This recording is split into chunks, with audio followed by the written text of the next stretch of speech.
Hello, hello. Good evening, everybody. How are you guys doing? I have a very special guest with me today. My name is Richard Medhurst. I'm coming to you live from Vienna, where the Iran nuclear talks are happening.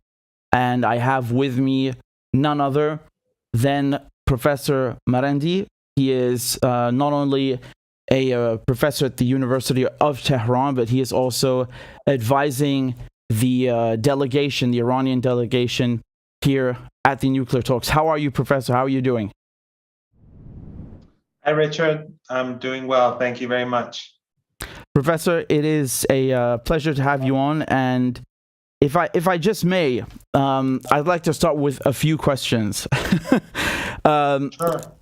You know, recently we've been hearing in the news about the Iran deal that basically it's Iran that finally backed down. And because of that, we're very close to having a deal. Like, that's how it's been framed.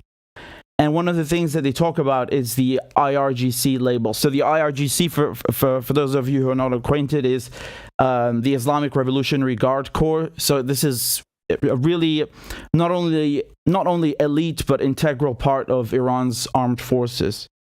And the Americans under Trump designated it a foreign terrorist organization, so FTO, which I think is the first time the Americans have ever done that to a country's formal military. In any case, That's right. I wanted to ask you, Professor, is it true that Iran, had this red line about the IRGC being removed from the FTO list, or is it more like, yes, Iran would like that, but it's not a prerequisite for the Iran deal to be concluded? Well, that's a very good point. And obviously, as you know, it is the second. I have been saying this for months, probably on your show as well, and in the media. I tweeted this on a number of occasions, that the issue of the removal of the guards from the US FTO, or the Foreign Terrorist Organization list, was never a precondition. It is something that the Iranians think should be removed. But if the Americans don't want to remove it, it really doesn't cause Iran difficulty. All Iran does is it continues to reciprocate, and it keeps CENTCOM, the U.S. military in West Asia and the Persian Gulf, on its Foreign Terrorist Organization list. So as long as the guards are on the American list, CENTCOM is on Iran's list. The reason why it's not really an issue for Iran is that the guards are already sanctioned. They were sanctioned before the JCPOA, and there are multiple layers of sanctions on the guards. So, excuse me. So the removal of the guards, hypothetically, from the FTO really won't make a difference with regards to financial or economic activities, because the guards, they do carry out key infrastructure projects in Iran, since foreign companies, major companies, are afraid to do business in the country, and they won't carry out major infrastructure projects that easily. The guards do many of the infrastructure projects themselves. And so if they are removed from the FTO, since there are still layers of sanctions, it's not going to have an impact on their ability to carry out these projects. Mm-hmm. That's why it doesn't really make a difference to Iran. In fact, I would argue that it works to Iran's advantage, because first of all, the guards can continue to do what they do, and obviously they're having a major impact. That's why the Americans are so unhappy. But also, secondly, since Russia is sanctioned, many sectors of the Iranian economy would be probably cautious about working with the Russians. So the guards being sanctioned makes it very easy for them to work with the Russians. They have no fear or concern about being sanctioned. They're sanctioned, the Russians are sanctioned. Right. So they become perfect partners for work. And other parts of the Iranian economy or other businesses or other companies or other organizations, they can do trade with other entities. Right. So just to be extremely clear, this was not a precondition or prerequisite. This is more of a media framing or media circus, some would even call it, right? Yes, I think it's quite clear that the Americans have been saying this recently and repeatedly in the media because they want to make Biden look strong, because they know that Iran has gained many concessions over the past, 8-9 months. And they want Biden to not to look weak in the eyes of his opponents or in the eyes of voters. And as I said, I've been saying this for many months in the mainstream media or the legacy media or the corporate media, whatever one wants to call it. I've said it on my Twitter account, and I know many of these journalists follow my account, and I've said it on programs like yours. So I think those who need to know that it's never been a precondition, and those who are saying that it has been a precondition in the Western media know that they're engaging in propaganda. And, I want to talk about, if I may, I want to talk about the probe or the IAEA investigation. So again, for the viewers, those who are not acquainted, the IAEA is the International Atomic Energy Agency. It is a part of the United Nations. It's based here in Vienna, and it carries out a vital role. In terms of the JCPOA, it's going to carry out the verification required to implement the deal. And there's this probe that they found particles or traces of uranium, unexplained traces of uranium. And Iran wants this probe closed. Is this also a precondition to finalizing the deal? Yes, I think it's quite clear that the Iranians believe that if the JCPOA is to be revived, and the reason for all these negotiations is for the JCPOA to be revived, but in a way in which it can be preserved. Because one of the problems that the JCPOA had was that many of the issues that were discussed over the past few months were not discussed during the negotiations, during the JCPOA negotiations, and that's why it failed. That's why that's why Obama was able to violate the deal systematically and get away with it. That's why Trump was able to tear up the deal and get away with it, and that's why Biden was able to continue with Trump's policies without having to pay any price, despite him criticizing Trump before becoming president.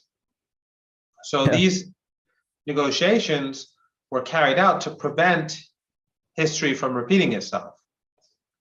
And one of the issues that has to be resolved is the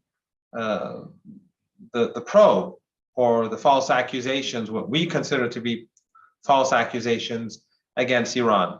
Because the Iranians, first of all, they've responded to the allegations. They are willing to continue cooperating with the International Atomic Energy Agency. And if they are sincere, if the technical experts sit down together, the questions can be resolved. And these questions go back to issues that are over 20 years old. And back then, the Iranian nuclear program was taking baby steps compared to today. The Iranians believe that this is politicized, the accusations are fabricated, it's an Israeli, a project that's been carried out by the Israeli regime. And therefore, for Iran, it is important that this case be closed before we can begin implementing any deal. Because if it's not closed, it will be an Achilles heel for the deal. Just like all the other issues that have been negotiated over the last 8 months to prevent the deal from collapsing again, because as I said, in 2015, many of these issues were not negotiated properly or significant, or let's say in enough or extensively enough to prevent the deal from collapsing. This also has to be resolved so that the Americans 2 months from now, 2 weeks from now, 6 months from now, don't use it as a pretext to undermine the deal. Mm-hmm. Well, so Professor, the Americans used weaknesses in the JCPOA in the past, or weaknesses in the implementation and preservation of the JCPOA to destroy the deal.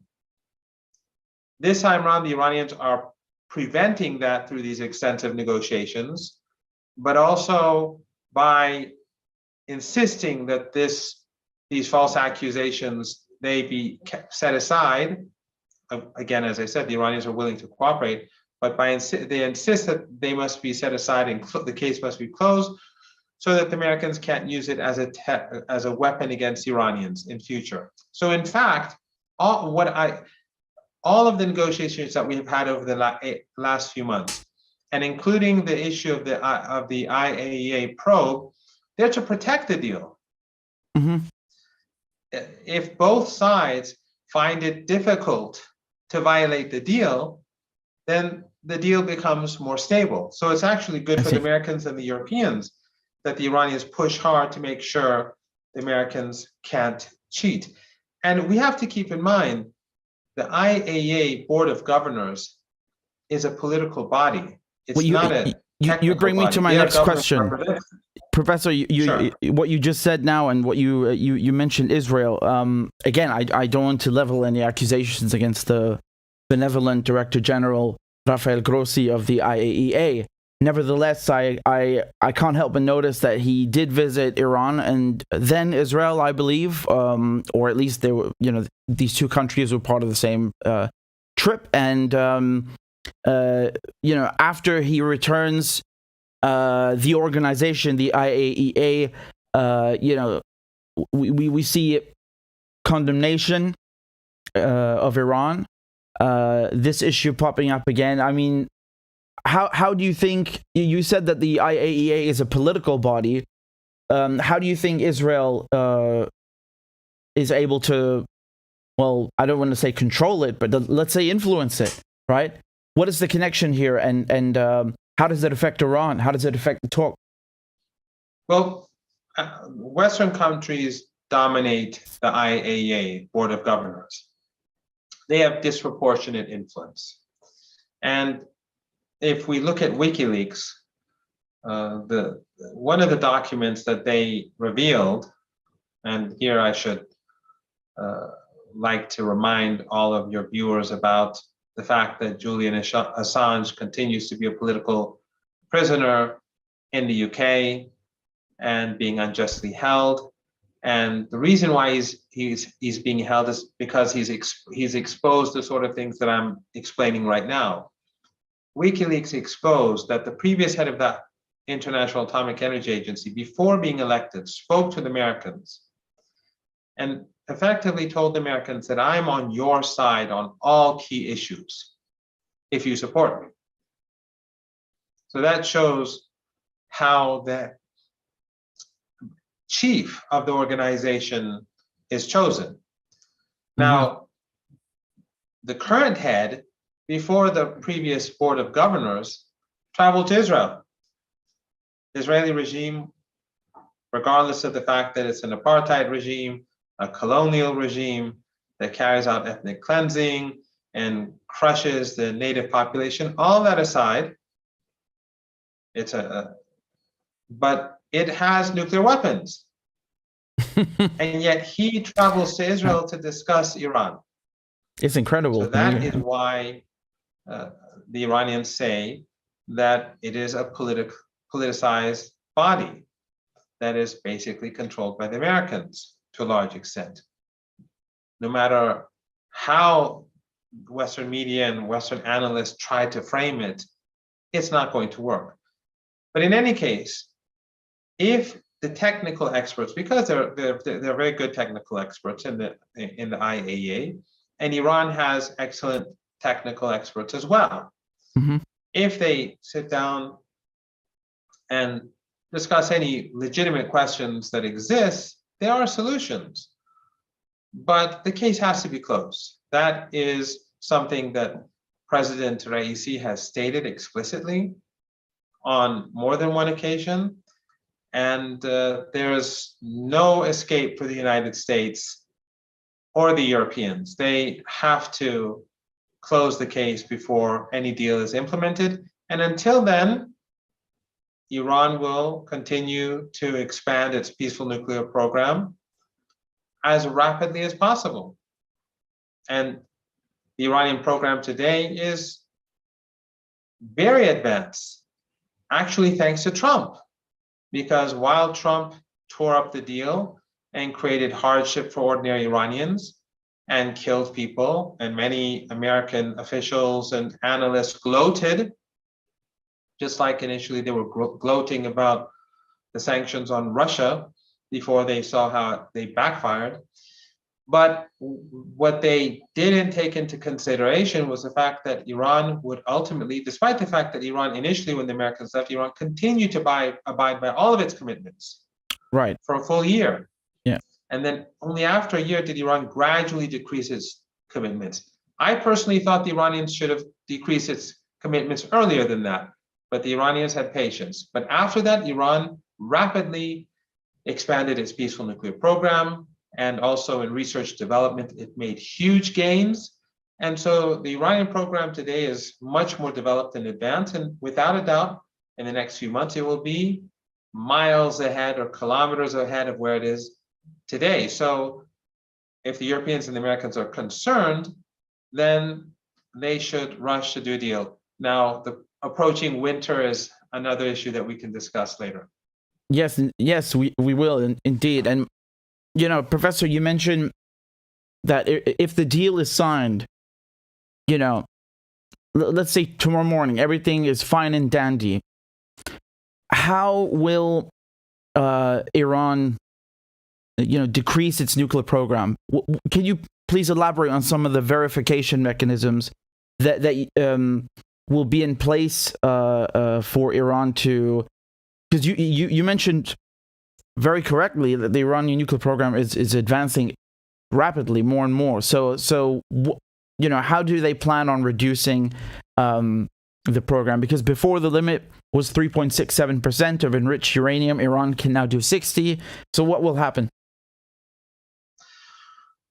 Well, a lot of what would happen has already been negotiated in the JCPOA in 2015. But Iran has been able to force the Americans and the Europeans to accept their advances that have taken place over the last 3-4 years. And of course, the Iranian logic is clear. The damage done to the Iranian economy and the damage done to the Iranian people either has to be fully reversed, and the Europeans and the Americans have to compensate for it, or they have to accept Iran's advanced technology.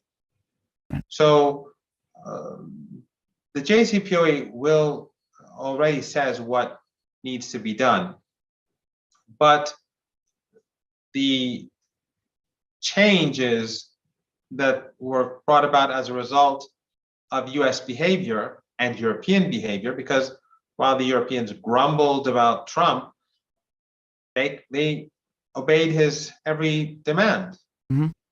And they continue to, as we speak, impose maximum pressure on Iran, although there are some things that I could explain a bit later about European countries coming to Iran over the past few months and asking for Iran to export gas to EU countries. I was going to get to that after. Before any deal is signed, but we can get to that later. Yeah, and on the flip side, what are the verification mechanisms for the Americans? Iran has for one full year, as you mentioned, it did not do anything to decrease its commitments from 2018 to 2019, and then it gradually did that, and it's still in the deal to this day. So Iran really got little benefit from this deal in terms of the Americans holding up their end. So my question is, what are the verification mechanisms that Iran would like to see on the American side to make sure that they cannot just rip up the deal again, and that they actually hold up their end?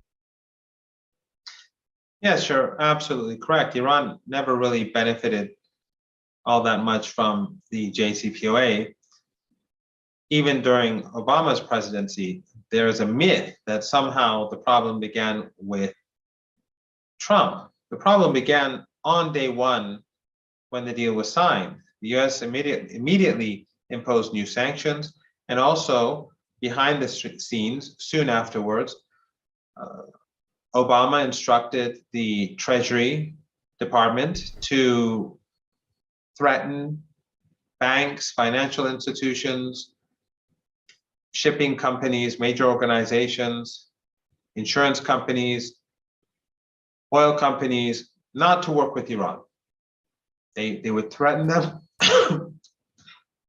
Excuse me.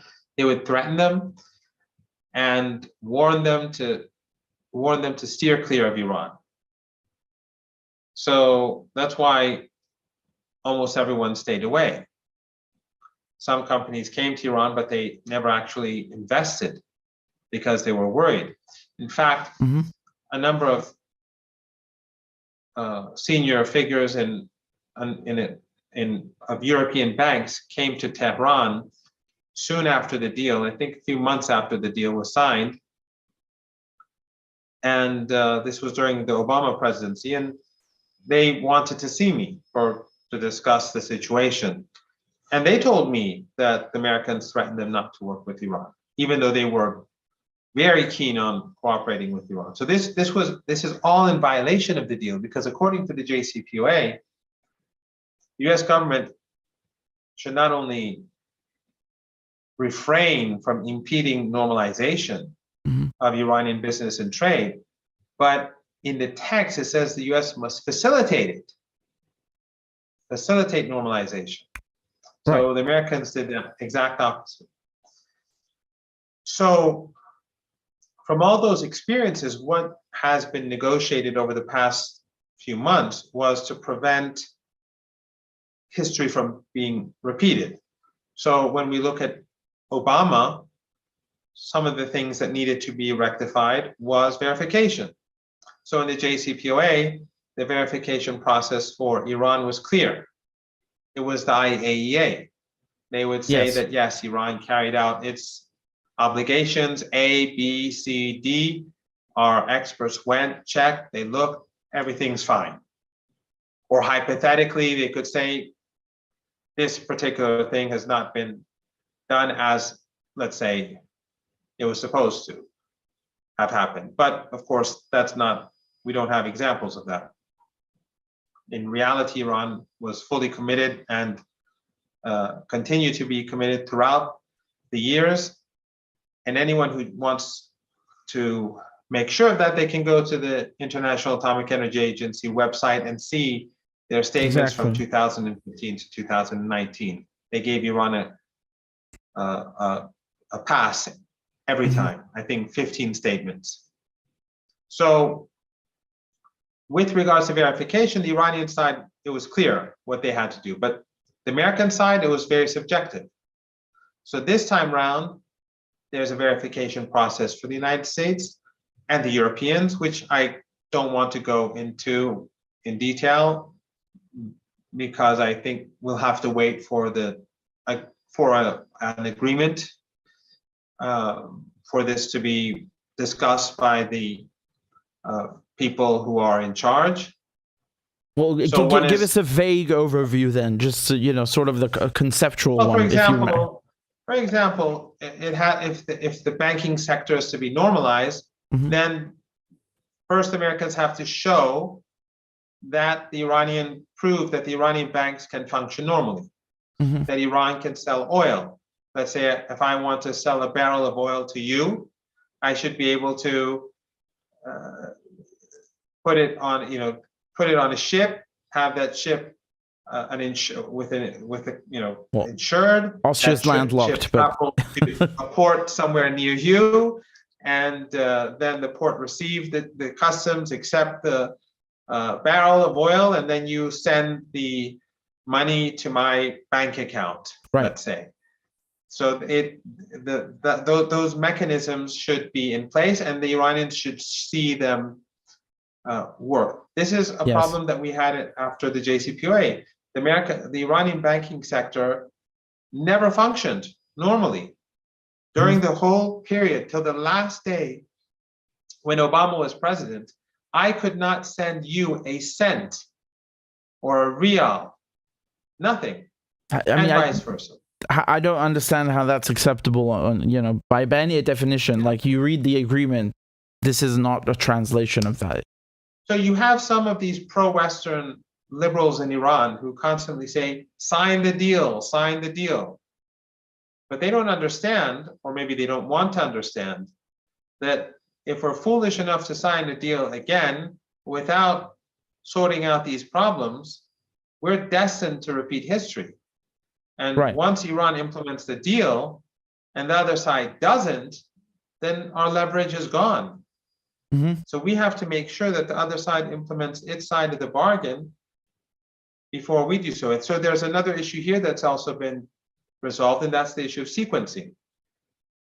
Because of the American past, and the Europeans, when I say the Americans, I mean the Europeans too, every step of the way, they have to make the first move. When their actions are verified, then the Iranians take their step. Mm-hmm. So with regards to Obama, this is important. But with regards to Trump, there was the issue of tearing up the deal. So right. So there has to be assurances. There has to be, such as, well, for example,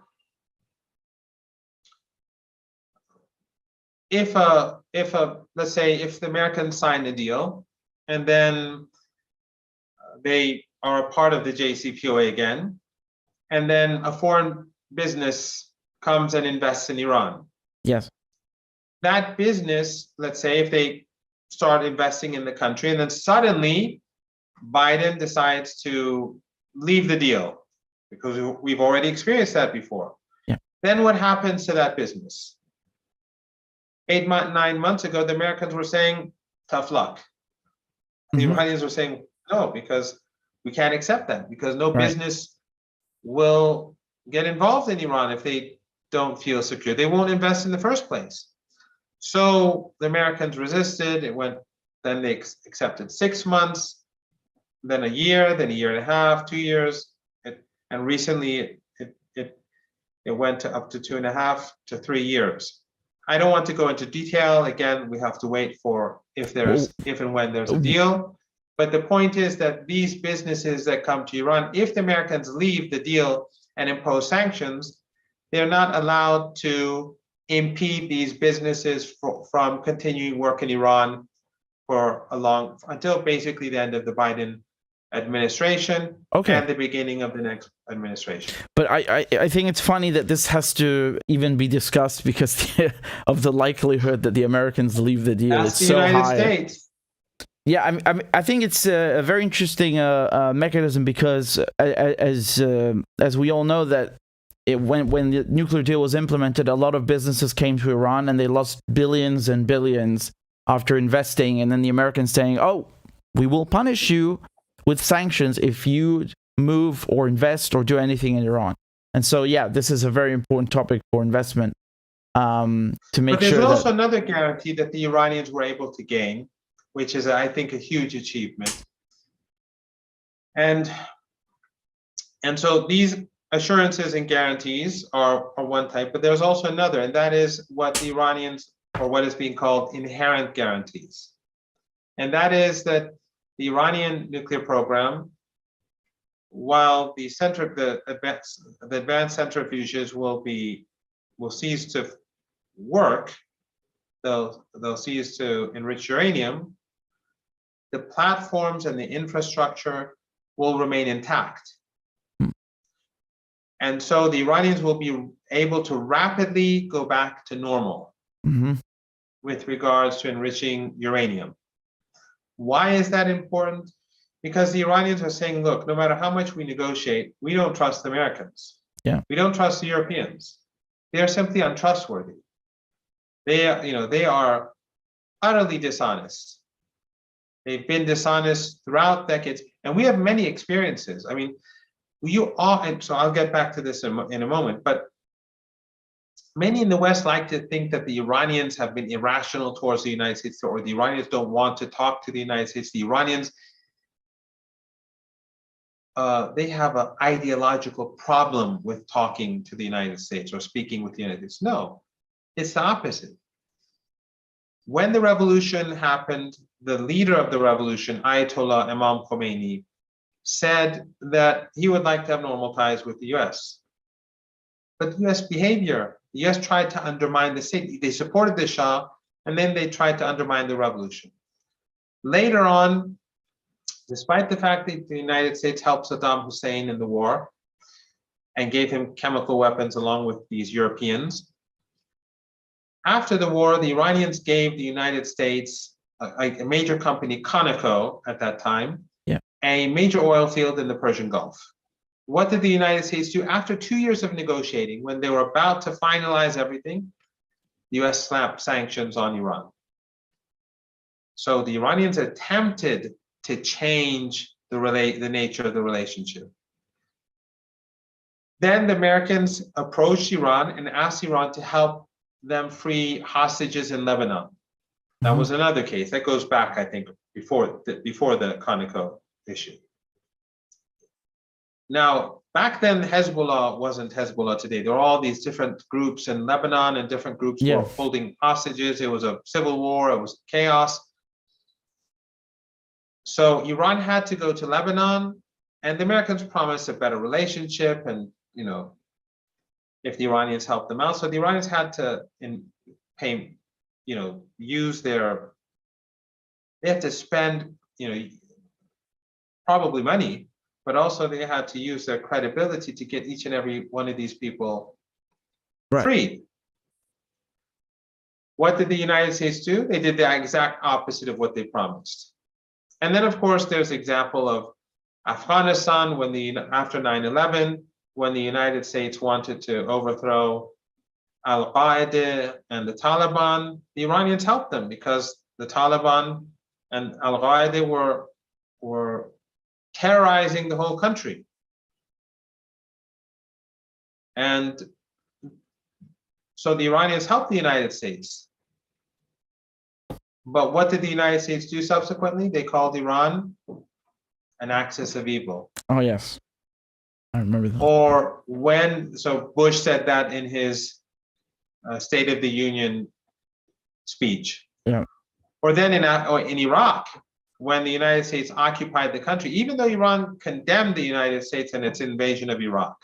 And I personally took part in the anti-war protests in the UK, because back then I was an Iranian student doing my PhD there. I was involved in different protests, including the main protests in London. The anti-war demonstration. So the Iranians condemned the war, but all the Iraqi groups that were affiliated to Iran, they went into Iraq and helped form a government because the Iranians wanted Iraq to be stable.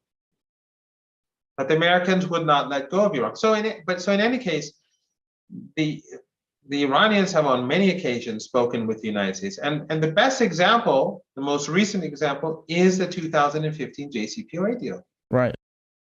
The Americans and the Iranians spoke for months. And in Vienna, Kerry and Dr. Zarif were speaking for hours on a daily basis. for 3 weeks. Directly, yeah. What happened? The Americans immediately cheated Iran. So it's not Iran that is ideologically opposed to some sort of rapprochement or to speaking with the Americans, but the Iranians has to say enough is enough. And I'll get to this a bit later in the discussion. But in any case, since the Iranians don't trust the Americans, they say, look, our infrastructure has to remain in place, our nuclear infrastructure, especially the new technology that was developed thanks to Trump leaving the deal, as a guarantee. This is an inherent guarantee. It's leverage. It's a guarantee that's in our hands. Yeah. You can't play with it. You can't take it away from us. You cheat us, we have the ability to go back to where we were. We have leverage. All of these were negotiated in order to preserve the deal, to make the JCPOA much stronger than before. And I'd like to just add one point. I hope I'm not boring your audience too much, because I'm not the most charismatic person on the planet, unlike you. But Professor. When the United States and the Iranians were negotiating the JCPOA in 2015, the Iranian leader, the guy who's so antagonized in the West, he said that if the United States implements the deal in good faith in 2015 under Obama, that Iran in future will be willing to discuss other issues with the United States. Of course, then he also said, I'm skeptical about the United States ever doing that. And he was right, because Obama cheated Iran and lied from day one.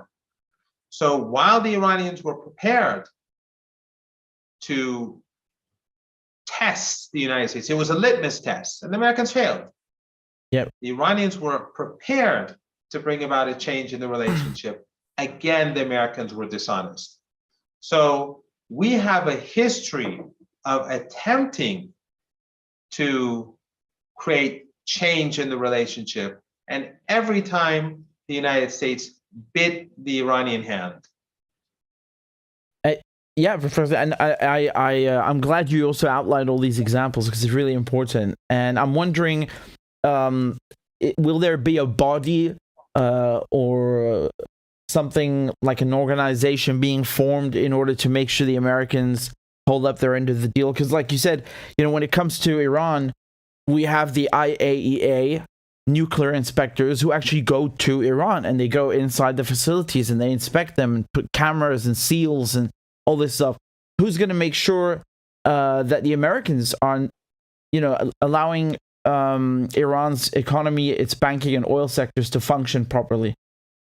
Well, I don't want to go into any detail about the deal, because those are things that have been negotiated, and they're long texts, and I'm pretty sure. Will it be a body of sorts or an organization?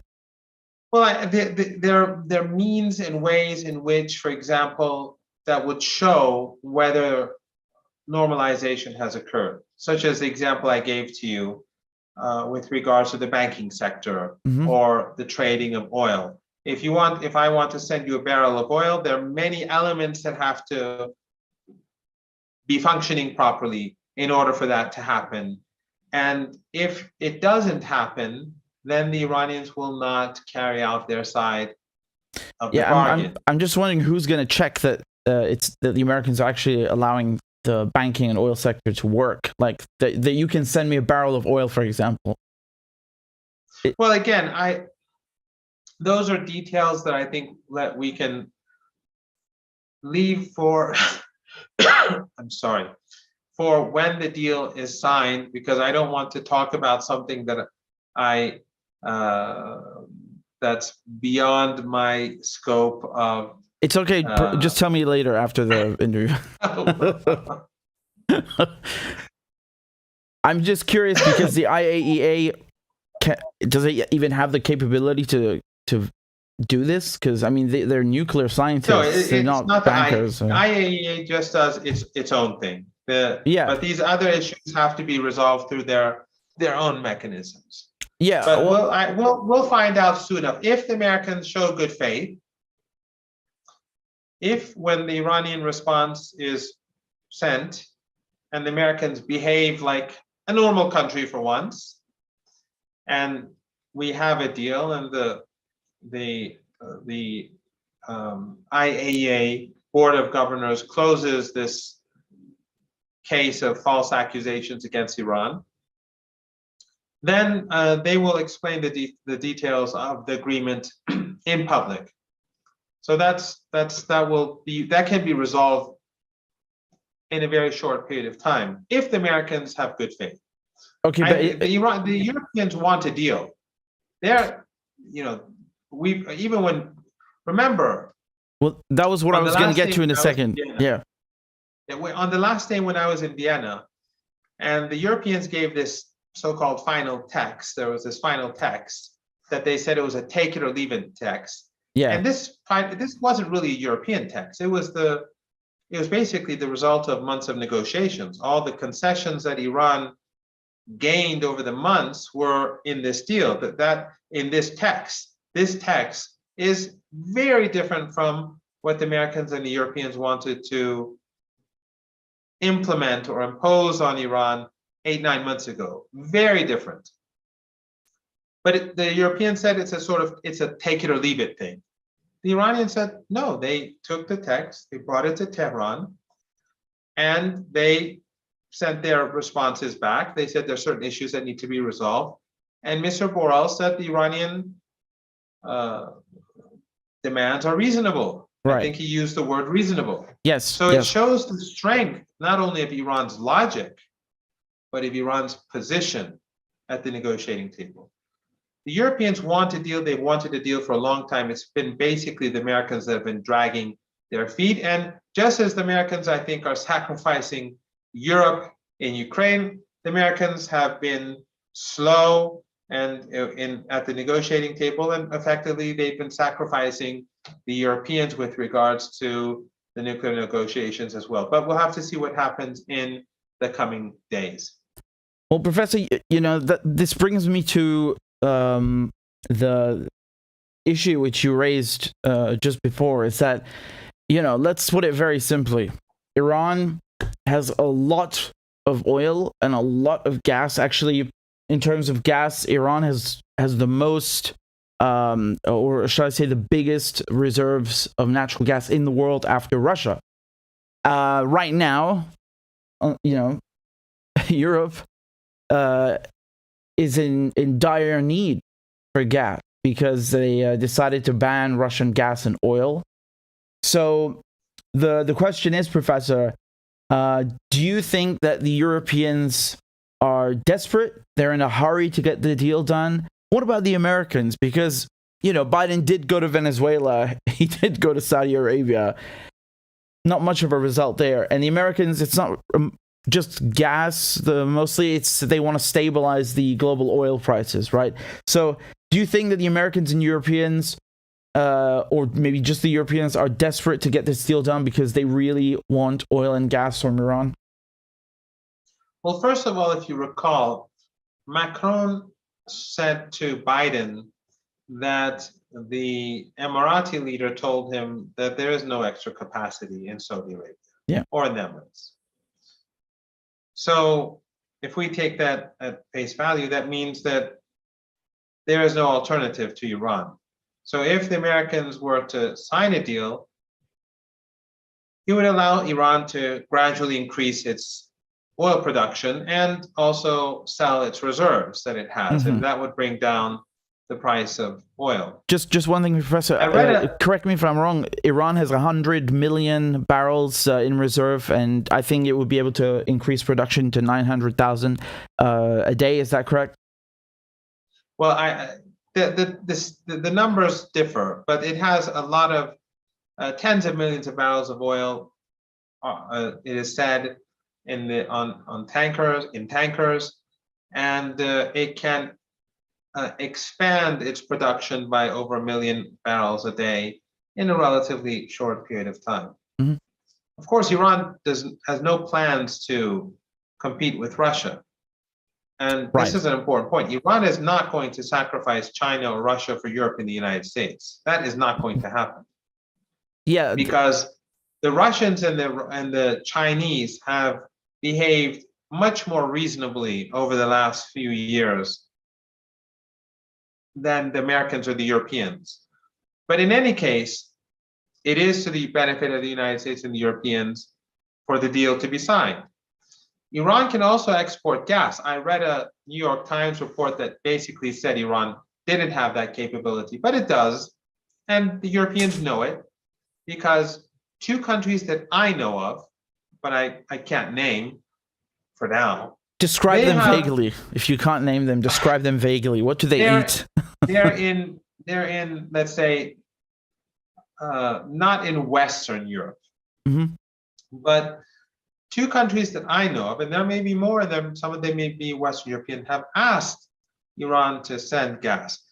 Iran does have gas, and also there's Turkmenistan's gas that can be exported to Europe through Iran. It's not going to solve Europe's problems, but it would have an impact. Yeah. So Iran does have the ability to send gas through Turkey to Europe, but yes, it would be limited, the impact. Again, what I'm stressing is that this would be if there's normalization. But the problem is that the Europeans want the deal desperately, but the Americans are dragging their feet. If the Americans hadn't been dragging their feet, we would have had an agreement months ago. And then we would already have more oil on the market. So this crisis, in fact, is the making of Europe and the United States. They destroyed Iraq, a major oil producing country. They destroyed Libya. They destroyed so much of Syria through their dirty, filthy war. They destroyed parts of Sudan, and they separated South Sudan. And look at the mess that we now see in South Sudan. So their exports of oil were also decreased. Venezuela. So we do have all these oil-producing countries that have either been destroyed or sanctioned, like Iran, or dirty wars imposed on them. And so the Western countries, through all these endless wars and endless acts of hostility towards hundreds of millions of ordinary people, they've created this situation in the oil market that when they imposed sanctions on Russia, there was no extra capacity out there to make up for this shortage. So it's sort of poetic justice. They impose suffering on so many different nations, and now the suffering has been is now being imposed upon their own people through their own stupid policies. Yeah, they bit on more than they can chew with Russia. Do you think they're desperate, therefore, especially the Europeans, they're desperate for the deal to be finalized? Yes, without a doubt. And the Americans very much want the deal. Biden, the reason why Biden, his people make up these fake stories about getting concessions from Iran, or even the airstrikes in Syria. This is my personal interpretation. Yes. The American airstrikes in Syria were carried out in a way so that no major damage was done. And then the Western media was saying like these were huge strikes, but the Americans were very calculating, and they didn't want to get casualties. And what is it? The Syrian Observatory for Human Rights were giving out these numbers of casualties. That's all fake. It's a fake organization, and their numbers are always fake. But actually, those Syrian forces, or those forces that are all of those groups in Syria, all of those forces in Syria are under the command of the Syrian army, and they are there to protect citizens from ISIS. Yeah, the same ISIS that the Americans were supporting. And the Americans continue to support the remnants of ISIS today, along with their proxies in the areas that the Americans occupy. As you know, they occupy 1/3 of Syria, and they're stealing their oil and wheat, and they're sanctioning ordinary people. But that aside, those groups that the Americans bombed, they struck back at the Americans very hard, especially in the second round of strikes. American media won't report that, but they gave not as good as they hit the Americans even harder. And that's why it ended. So, but the Americans, in my opinion, they carried out those strikes.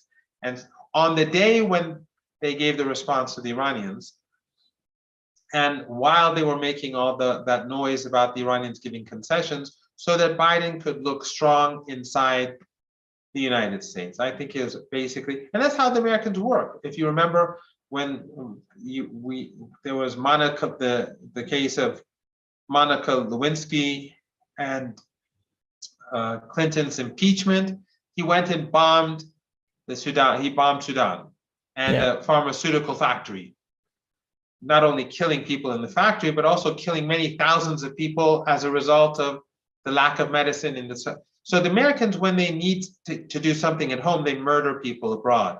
And many Americans are proud of, what is it, the beautiful weapons, they love. Oh yeah. I remember that line on CNN. I think it was. They said like there's some or NBC Cohen song about how beautiful the weapons are when they strike Syria. We're guided by the beauty of our weapons and that sort of nonsense. They liked Trump then, in that moment. They didn't say anything. I think when Fareed Zakaria, I think when Trump first bombed Syria, he said Trump became president today. Christ. That's the elites in the United States. That's how they function. Yeah, and that's their advanced civilization. They're more civilized than we are. Oh, of course. Didn't you hear, Professor? Murdering people overseas is all the rage. It's all done for a good cause. And they say the road to hell is paved with good intentions.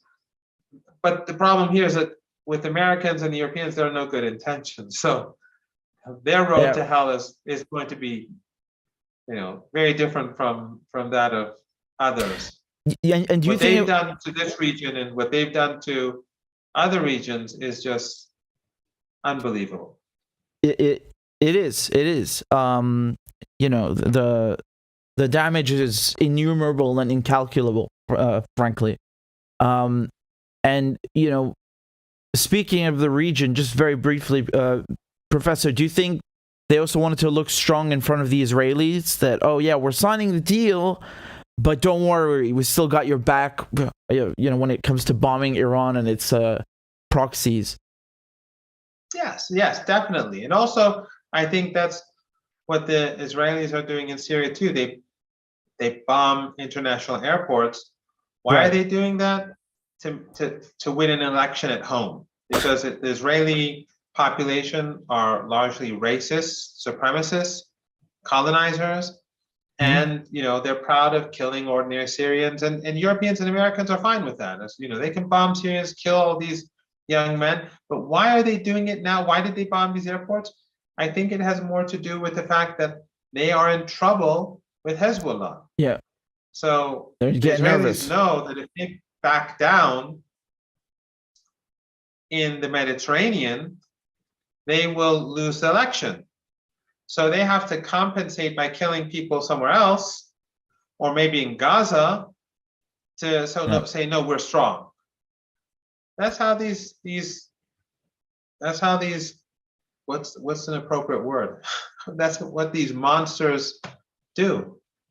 Yep. Yeah. No. It's. I couldn't agree more. Frankly, they are.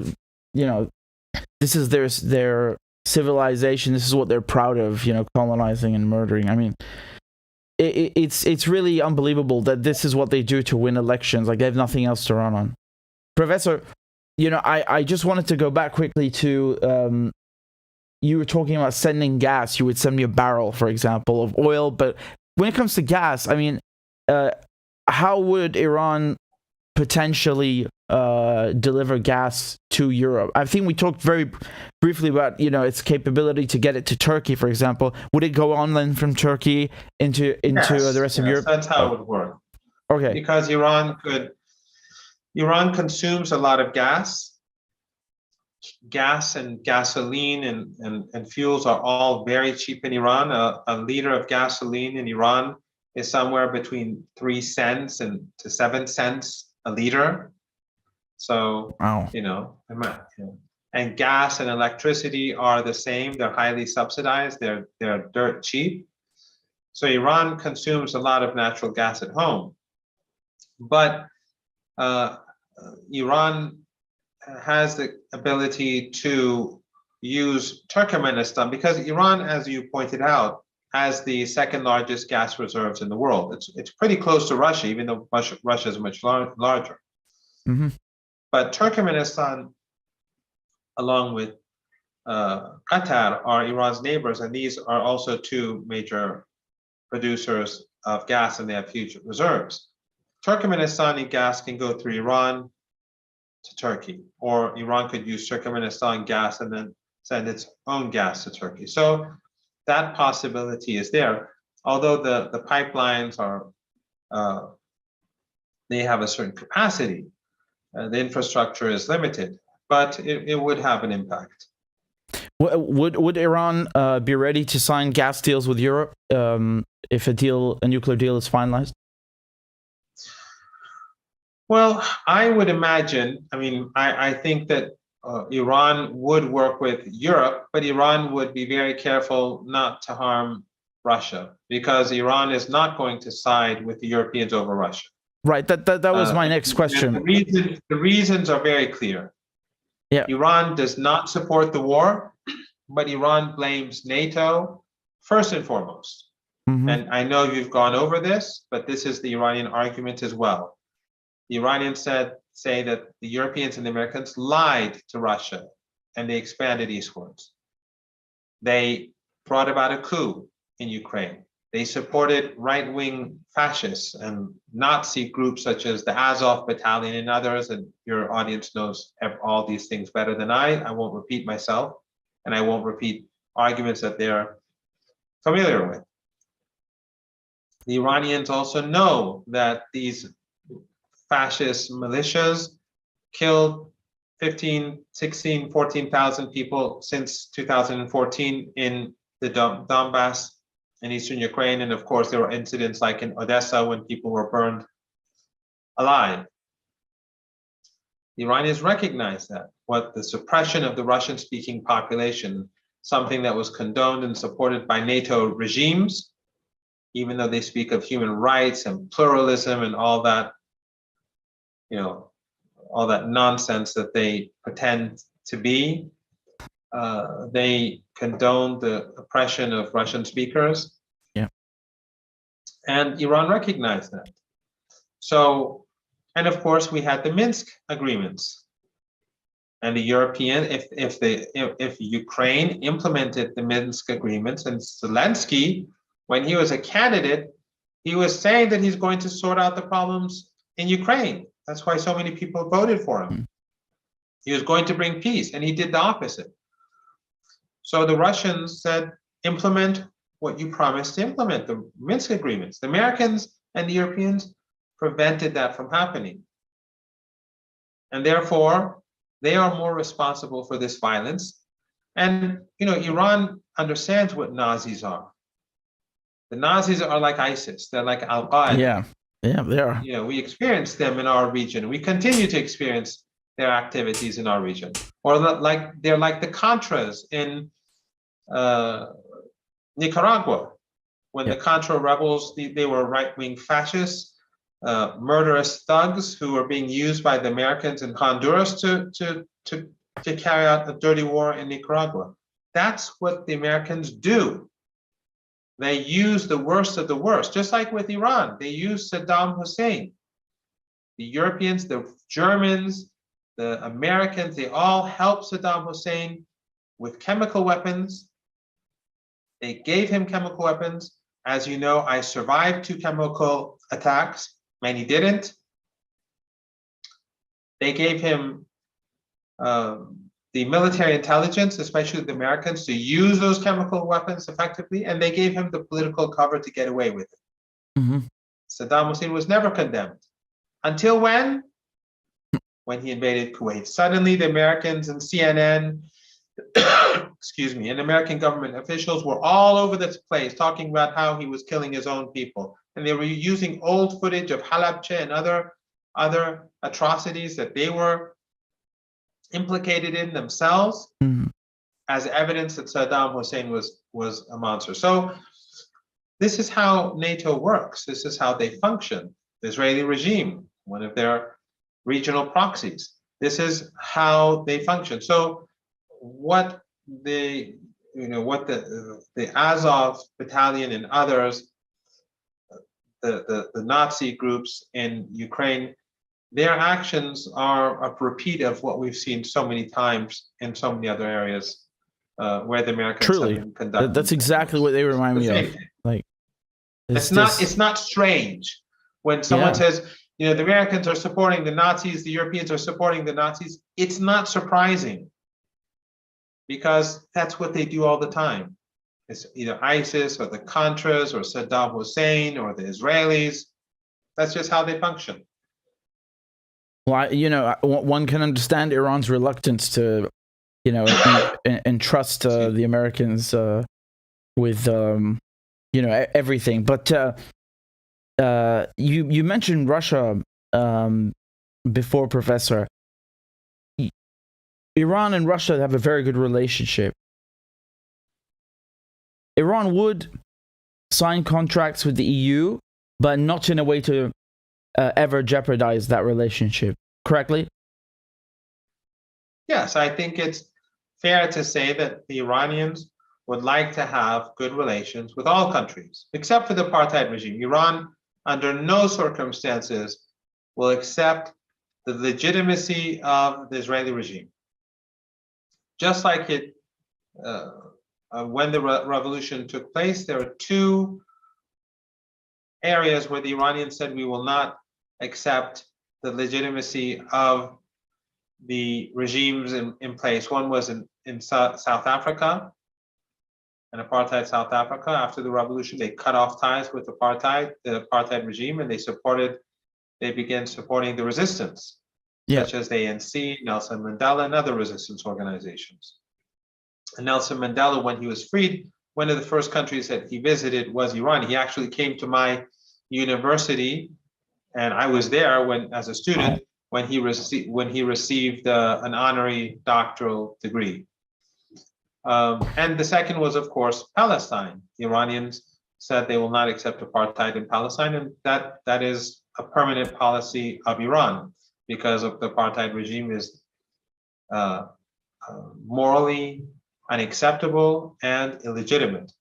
But other than that, if the Europeans change their behavior and they instead of trying to crush ordinary Iranians, instead of trying to kill ordinary Iranians through sanctions, they even prevent medicine from coming into the country. Whenever the Europeans and the Americans say that the sanctions don't include this or that, they're always lying. That's personal experience. We know that to be a lie. They sanction everything. So never believe anything they say. But if the Europeans and the Americans, their regimes, become civilized and they stop targeting ordinary people, including ordinary Iranians, then yes, we can move towards normalization with the Europeans, but not at the expense of Russia. Iran and Russia are cooperating in oil and gas. The Russians are going to invest heavily in the Iranian oil and gas sector. So they will be benefiting from Iranian oil and gas. If the Europeans are upset, they could have invested themselves. And the Russians and the Iranians are going to be rapidly completing a north-south transport corridor, which will link Russia to the Persian Gulf so that it could export and import to the Indian subcontinent, to Africa, especially the east coast of Africa, but also the west coast. And Russia will have access to the world through Iran and the Persian Gulf. And of course, Iran will also have access to Eastern Europe, Russia, and that will be a huge change in Russia's capabilities and Iran's capabilities. So this north-south corridor is going to be huge, and joint investment in Iranian oil and gas will benefit Russia as well. If the Europeans want a good relationship, Iran is quite prepared for that, but they have to behave like civilized people first. You mentioned Israel, the apartheid regime, and I wanted to just ask you, Professor, Lebanon and Israel, right? They have this maritime border dispute. So basically, there's no agreement on where to draw the line, where Lebanon's maritime border begins or ends. And, certainly one of the biggest reasons that they haven't been able to agree on this is because there's gas lying underneath in the Mediterranean Sea, a lot of it. What did you make of the Israelis sending this behemoth, this giant ship, to just, straight up extract the gas from the Karish gas fields in the Levantine Basin? Well, they're thieves, just like the Americans. The Americans are petty thieves in Syria. They are really petty thieves. The American armed forces, they're just a bunch of thugs and pirates. They've imposed themselves upon 1/3 of Syria. First of all, they've sanctioned the whole of Syria, as I said earlier. They're trying to impose starvation on ordinary Syrians. These brutal monsters, these uncivilized Europeans and Americans. The regimes. But the Americans are stealing wheat and grains and oil from Syria.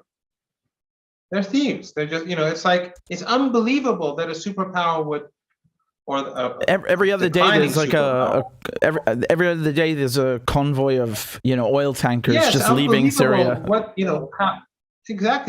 what petty thieves they are. But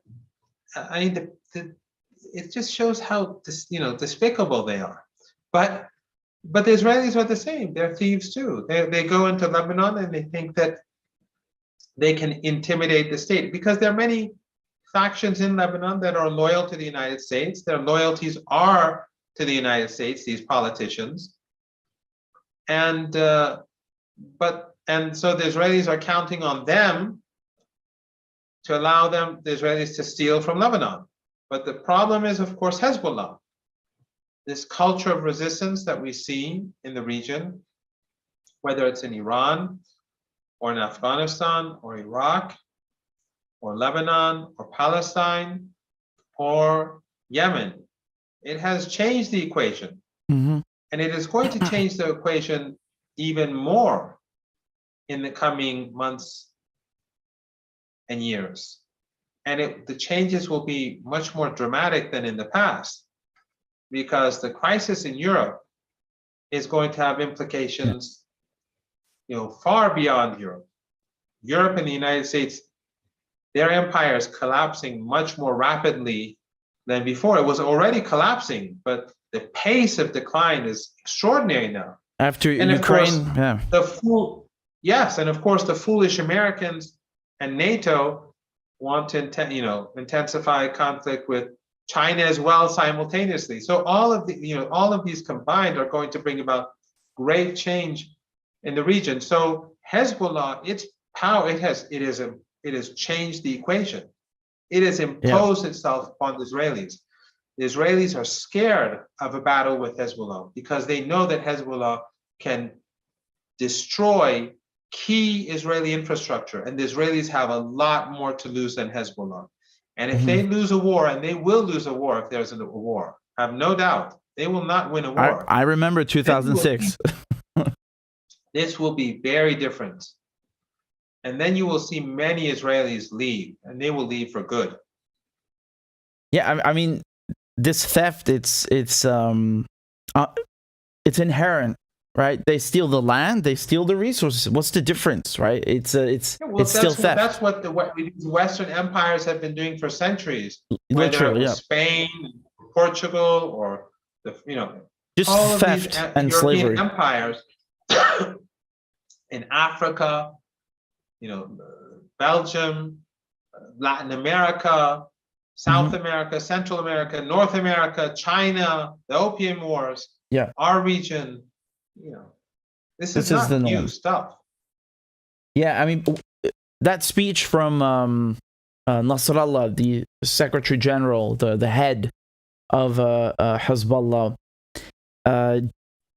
do you think, Professor, that, were it not for Hezbollah putting its foot down regarding this maritime dispute and threatening Israel, telling them to back off, that otherwise the Israelis would have taken the gas, right? They would have went right ahead. Definitely. If it wasn't for Hezbollah, Israel would still be occupying the southern half of Lebanon. Yep. And they would probably have annexed a large portion of it by now as well. South Lebanon would probably be a part of Israel. And God knows how far they would have moved northwards, whether they would have stayed in Beirut. It was the resistance. It was Hezbollah that liberated Lebanon.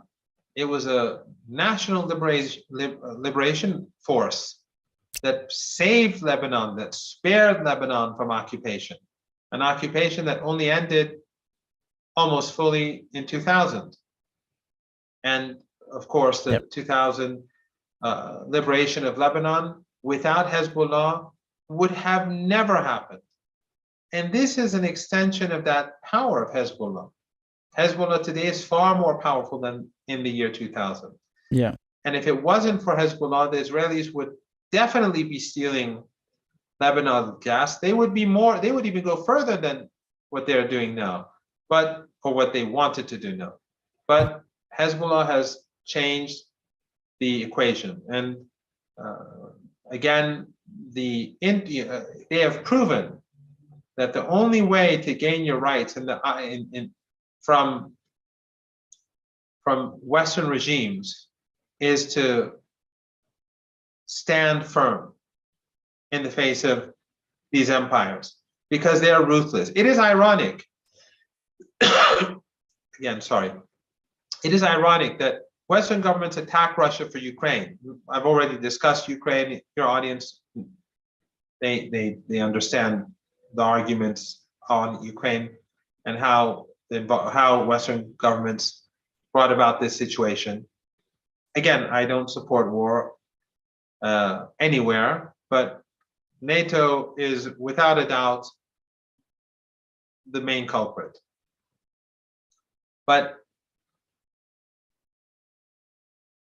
Western countries, they destroyed Iraq. They invaded Iraq.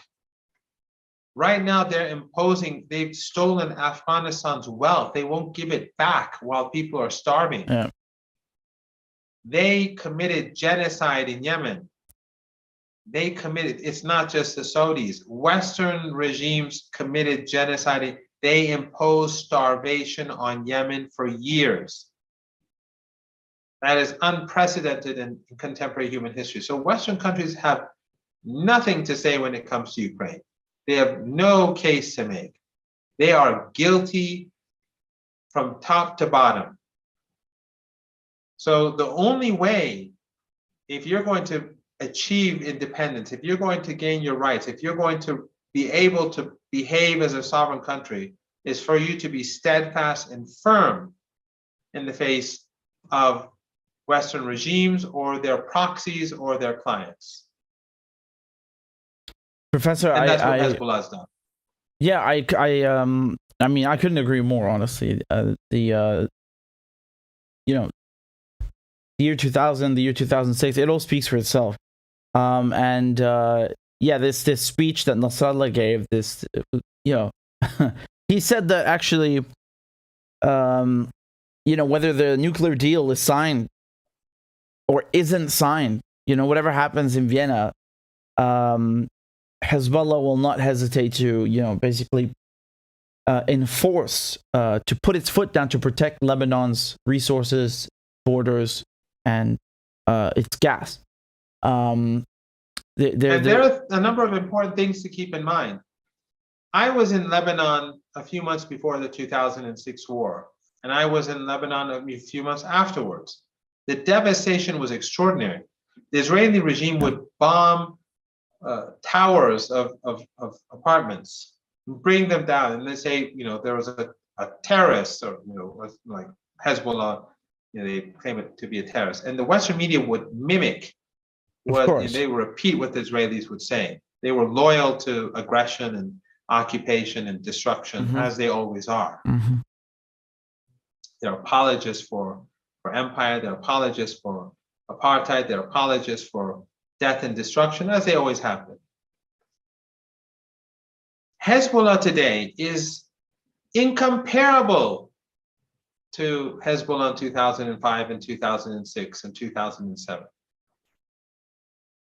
The Israelis today would lose a war against Hezbollah. In 2006, Hezbollah won the war. But this time around, the Israelis would lose in a big way. They have so much to lose, and Hezbollah has the ability to impose huge loss on them. And if there is war, there's no doubt that the West Bank and Gaza will, and inside the so-called Israel pre-1967, that those areas will not be quiet either. The Israeli regime is not in a position to engage in conflict. As I said, they would lose the war. Their infrastructure, their key infrastructure will be destroyed. And without a doubt, there would be a mass exodus of colonizers that will be going back home to Europe and the United States. And hopefully the day will come when ordinary Jews in Israel who are opposed to apartheid and supremacism, they can live as equal citizens alongside the Palestinian people. But ultimately apartheid will not last in Palestine.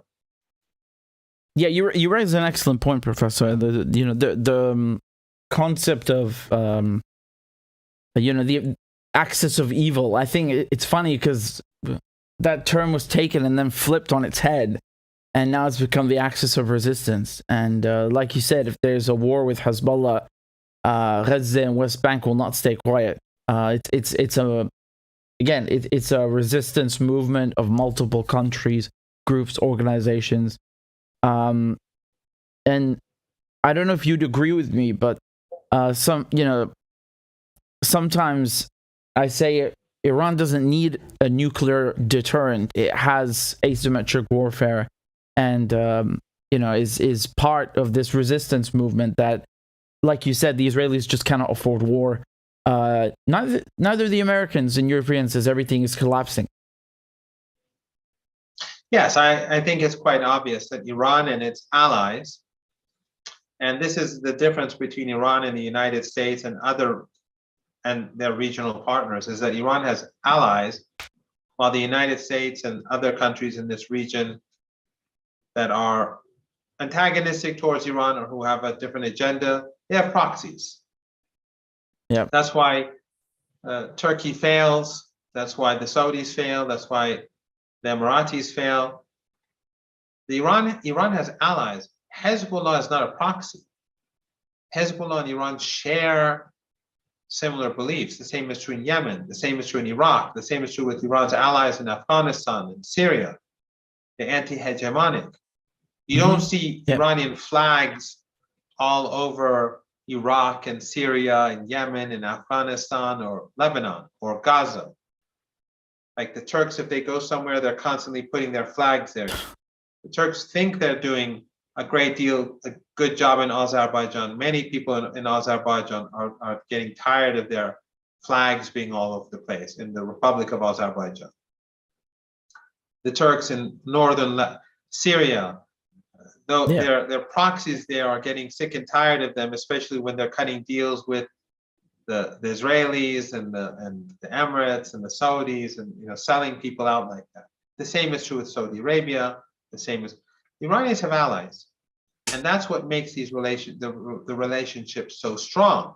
Yes, Iran doesn't dictate terms to them. That's why when when sanctions, maximum pressure sanctions were imposed on Iran, we didn't see these groups collapse. In fact, they became stronger. Yeah. Why? Because the issue was not dollars. The issue was something much more important. So this coalition of groups and countries form an axis of resistance against imperialism. Right. But also Iran's antagonists, like some of the countries in the Persian Gulf region, who have close relations or are secretly, they've come out of the closet with regards to their relationship with the Israeli regime, or they're still in the closet somewhere. These countries are extraordinarily vulnerable. Yeah. So they're not in a position to carry out any aggression against Iran. They would be destroyed within hours or days because all of their assets, their oil and infrastructure, are right in front of Iran in the Persian Gulf. We already saw how drones from somewhere destroyed Saudi installations a few years back. Yes. Still today, no one knows where they came from. And not a single drone missed. Recently, excuse me, the Washington Post wrote a report that was sort of paradoxical. On the one hand, they were concerned about Iranian drones going to Russia. And on the other hand, they were saying like they malfunction. Yeah, exactly. Well, yeah. I mean, those drones that struck Saudi Arabia, if they're Yemeni drones, none of them missed. And that was then. So without a doubt, if Iranian drones go somewhere, those drones they'll be very effective. So those potential antagonists are very vulnerable. Those allies in the resistance are very large and strong and dedicated. And the demise of the Israeli regime, in my opinion, is inevitable, because at the moment they're already having more than enough trouble continuing to subjugate the Palestinian indigenous population, which is larger than their own population.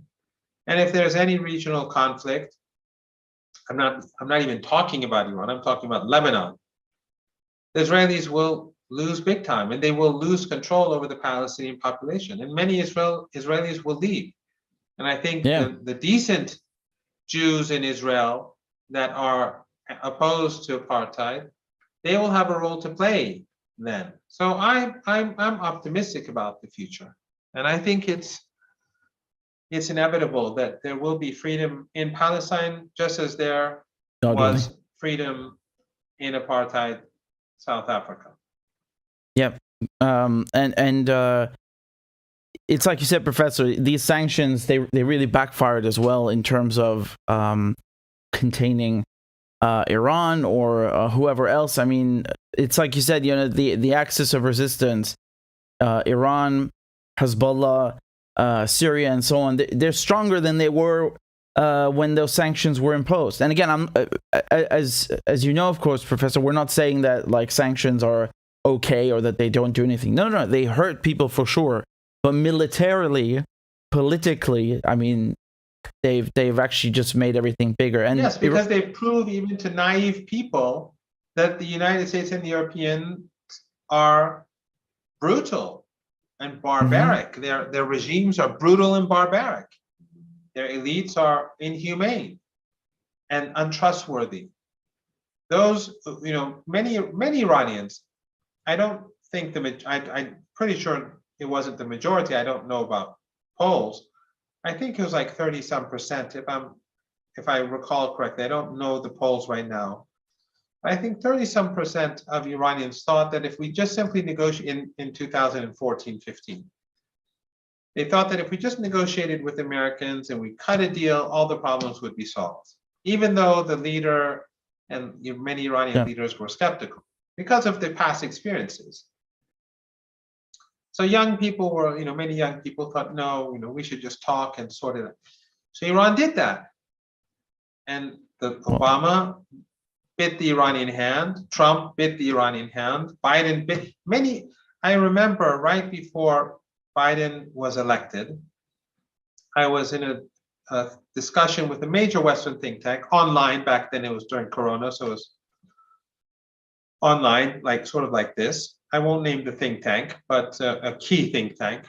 And they were very close to the Democratic Party. And they were saying if Biden is elected, the first thing that he's going to do is he's going to sign presidential decrees and we're going to go back to the JCPOA. Yeah. And I said, this is not going to happen. And these are Americans who should know better than me. Yeah. And they're close to the administration. Many of them are now in the administration. Then we had a second session that was after Biden was elected. And they said, yes, when he comes to office on day one, he's going to sign these decrees. And I said, I don't think he's going to do any of these things. And it turned out that I was right. And these people who are close to the administration or now in the administration, they were wrong. Yeah.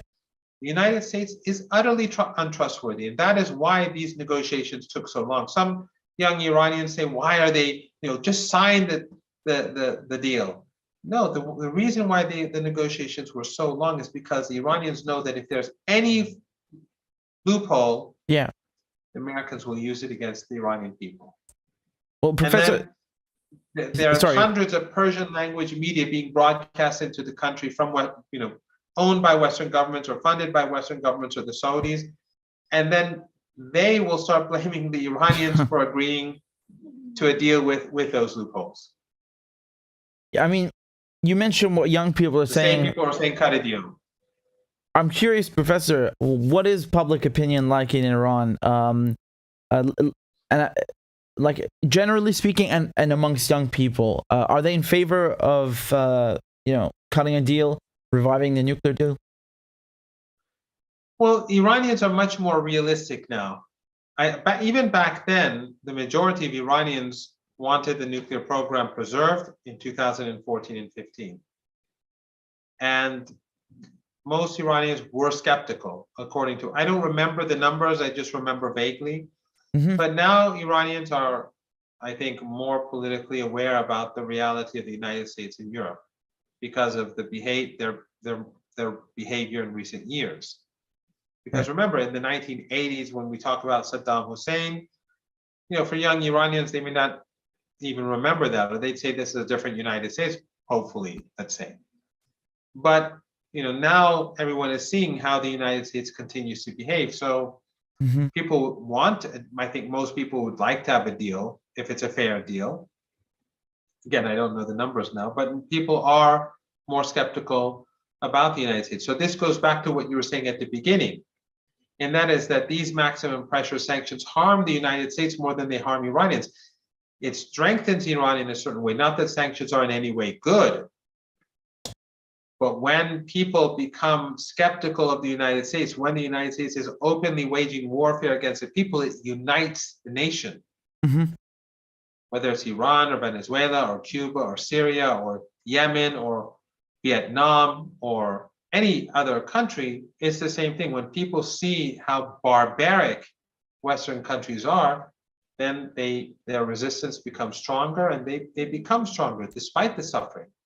But hopefully the United States will recognize that their fortunes are declining very fast and the empire is collapsing at a dramatic pace, and that they need, in order to lessen their problems, they need a deal, and hopefully they'll recognize that they have to sign on to a deal that is fair to the Iranian people. Otherwise, the Americans have more than enough problems on their plate right now.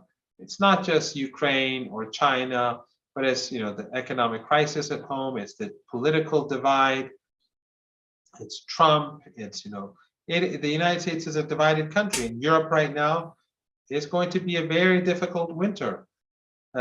Some people, I tweeted that winter is coming a few weeks back, and apparently people approach me on campus or on the streets and tell me, as you tweeted, that winter. I didn't even know there was a TV program or a TV series. Oh yeah. Game of Thrones or something. I don't know. But yes, but winter is approaching.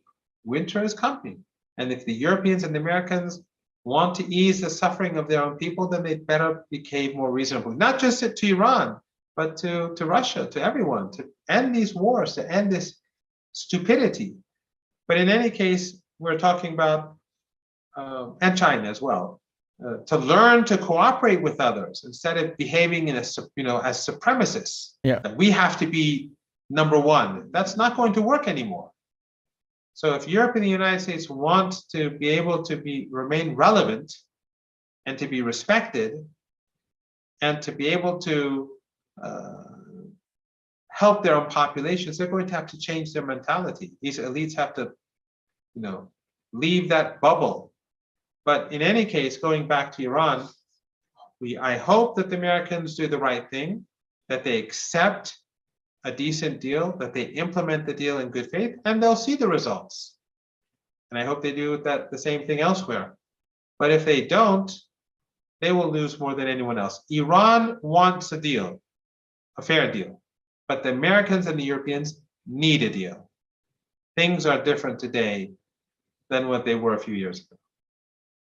Well, Professor, I'll just finish by asking you personally, in your opinion, how likely is it that they sign the deal? Of course, you have to look into a crystal ball for this one. No one can know that, but I don't have. I think soon there will be. I think that it's inevitable. I mean, excuse me again. It's difficult for me to speak about this because even if I speak at a personal capacity, people will interpret it as being something else because I was with the nuclear negotiators throughout the negotiations in Vienna. So I don't want to make predictions, but the Iranian response, when it comes, and I think that you'll hear of it pretty soon, it's up to the Americans to decide. If they're reasonable, and if they agree that a solid foundation needs to be created for a deal to be founded upon, to be placed upon, then we'll have a deal very soon, and the foreign ministers can meet quite soon in your town to sign an agreement. But if the Americans want to drag their feet, then it's going to be a very long and cold winter for Europeans. So it's 50-50? It's still 50-50? From the very beginning, I always said 50-50, and to be on the safe side, I'll stick with my 50-50. All right. I have my own opinions, but again, if I say anything, it may be interpreted by some. Well, that's the danger that you always have bad faith actors, as they love using that term, who misinterpret things. I get it. Professor. Or even, it could just be very good people, but they'll say, so since Marandi was with them, if he says this and that means this is the position of the Iranian team or whatever. So yeah, I have to be cautious that I don't harm the good work that the Iranians have done. It's been something that's been always bothering me for months. I'm always, over the last 8, 9, 10 months, sometimes it's difficult to sleep at nights because I'm always worried about the effect of what I said in an interview, or if it's going to have an impact on Iranian markets or on people or on the negotiations or something. I'm always scared that I may be doing harm, so I have to be very careful about what I say. And especially when I'm doing very long interviews, because I don't do, such long interviews except for with you and a couple of other very good friends. So the longer I talk, the more chances are that I may say something that could be, someone may take out of context and interpret in a particular way. So I will stick to 50-50, but I have my own views that are probably different from 50-50. Yeah, and the okay, I understand, Professor. And I get it also that you might actually say it's whatever 80%, and then for example the Americans go and do something, and then it's back to this is the problem. But the text so far, it's already at a stage where most of the text is done, right? Is that correct? We're very close when it comes to the text. the things can be resolved. I mean, months of negotiations have taken place, but there are key issues that need to be resolved. And the first and foremost is to close the case in the IAEA. Mm-hmm. At the politicized case, that, and it's clear that it's politicized. The Israeli regime was behind it. The role of the IAEA chief, the fact that he went to Israel right before to Palestine, right before the IAEA Board of Governors, the role of Western countries in the Board of Governors, this is all clear as day. But if technical experts sit together, that can be resolved. If the Europeans and the Americans are sincere, it can be resolved, and we can have a deal, and we can have an implemented deal. But it's up to them. The Iranians don't want sanctions. They want a fair deal. But as I said, the Europeans and the Americans need a deal. Iran wants a deal. They need a deal. And Israel, is it really the nuclear deal that scares them, or is it the rockets that Iran has, and the military assistance, the expertise that Iran provides and shares, as it's an equal membership thing? Do you think that's what really scares Israel, and not so much the nuclear weapons, which I don't know what they're talking about? But well, Richard, you're a very smart guy. There are two things here. During the negotiations in Vienna, Western countries on numerous occasions, they made these deadlines. And they said, after this date, negotiating is of no use. We can't continue. The Iranian nuclear program will have advanced too far. The Iranians ignored every single one of them and continued to negotiate. And the Americans and the Europeans continued to negotiate. So that proves that they are not as strong as they claim, that their threats are empty. But B, as in Lebanon, as in the issue with the Israeli regime, but B, it also shows that they're lying about the Iranian nuclear program. They're lying. If they are truly concerned about the Iranians building a nuclear weapon, they would have ended the negotiations months ago. They would have given those guarantees a long time ago instead of dragging their feet. If they really thought that the Iranians were out there to produce, and the Iranians could have produced a nuclear weapon and nuclear weapons years ago. Yeah. The Iranians have the technical expertise. They can do it. They were able to do it for years. The leader said that. Dr. Kharazi, the advisor to the leader, said the Iranians never went in that direction. And the Americans and the Europeans know it. Mm-hmm. Why do they know it? Because every time they set these deadlines and the deadline passes, they continue negotiating. So they're lying. They know that the Iranians have no intention to produce a nuclear weapon. What the Israeli regime fears is the decolonization of the mind of the people of this region. The fear of the West, this superior West, this invincible apartheid regime. That's what has collapsed in the eyes of so many of us in Iran, in Syria, in Lebanon, in Gaza, in the West Bank. That's what they fear. Apartheid can only remain intact through fear and oppression. And when that fear is gone, they lose their biggest tool. And that's why the Western Empire is collapsing so rapidly, because now people increasingly are seeing that the emperor has no clothes. When Saudi Arabia, which is a client regime of the United States, we remember Mohammed bin Salman sitting beside Trump when Trump was showing the weapons that he was buying. He was sitting there uncomfortably, like a faithful disciple. And then now when Biden goes to Saudi Arabia, he's treated with disrespect. Why? It's not because of Trump and Biden. It's because of the pace of decline. Right. And even client regimes are beginning to sense and smell the reality of this dying empire. Rats jumping Rats ship. are jumping the ship. There you go. Yeah, they are, Professor. They definitely are, and it's a new age. You know. I don't know what the future holds. I think the future is going to be a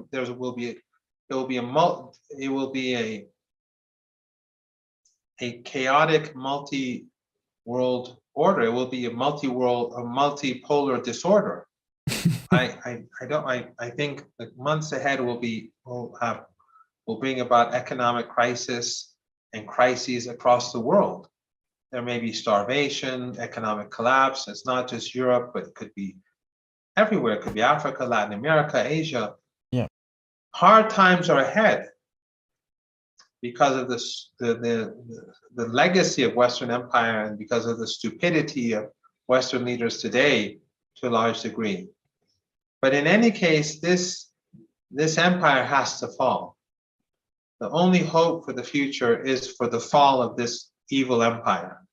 But let's hope and pray that the future is better ultimately for the global south and for the people of Europe and the United States, ordinary people in Europe and the United States as well. Yes. God willing. And Professor, again, thank you so much for your time. I see we've got a few thousand people watching, so please make sure you've hit the like button. I was just trying to bring up your Twitter on the screen just so people can follow you. So this is Professor Marandi's Twitter account, and I'll put it up on the screen so people can see it. Follow him. He's truly exceptional and a great friend. And Professor, again, we're graced by your presence. Thank you so much for your time. And I can't wait to I can't wait to see you in Vienna. And hopefully the again, I'm split on the deal. I have different pros and cons that I explain. But in any case, I just want to see you in Vienna or anywhere else, maybe Tehran. It doesn't matter. So well, it's always a pleasure being with you, and I hope to see you either in Vienna or Tehran, and I wish the best and pray for the best for all of your viewers and everyone out there. Yes, thank you very much, Professor. That was Professor Marandi, everybody. He is, as I said, not just a professor at the University of Tehran, but he is also an advisor to the Iranian delegation that is negotiating the nuclear deal here in Vienna. This is his Twitter account. Please go follow him. He's exceptional. And really, I've actually done multiple interviews with the professor, both in person and online, that you should check out. And I put them in a playlist about the Iran nuclear deal. So go check them out as well. Again, thank you. Take care, Professor.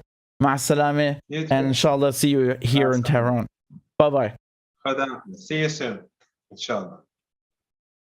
Thank you very much. And guys, I'll copy and paste the link to his Twitter here in the chat. And I think Claudia's already posted it. Great. So I just wanted to talk to you guys a little bit about what happened yesterday in Aleppo. There, of course, it's the usual Israeli aggression. Nothing new there. But nevertheless, it's astounding. It's astounding. Israel just sinks lower and lower and continues to sink. They have no shame. They have no shame whatsoever. And again, thank you to everybody who's come and tuned in. We're gonna go through. I'm still gonna go through the news with you, but make sure you've hit the like button. It helps the channel to grow. And I want to say one thing. When you talk about like Iran nuclear deal, for example, most of the articles that you're reading, most of the segments or clips that you watch is by people who, number one, have a very skewed view of what's happening, meaning that they're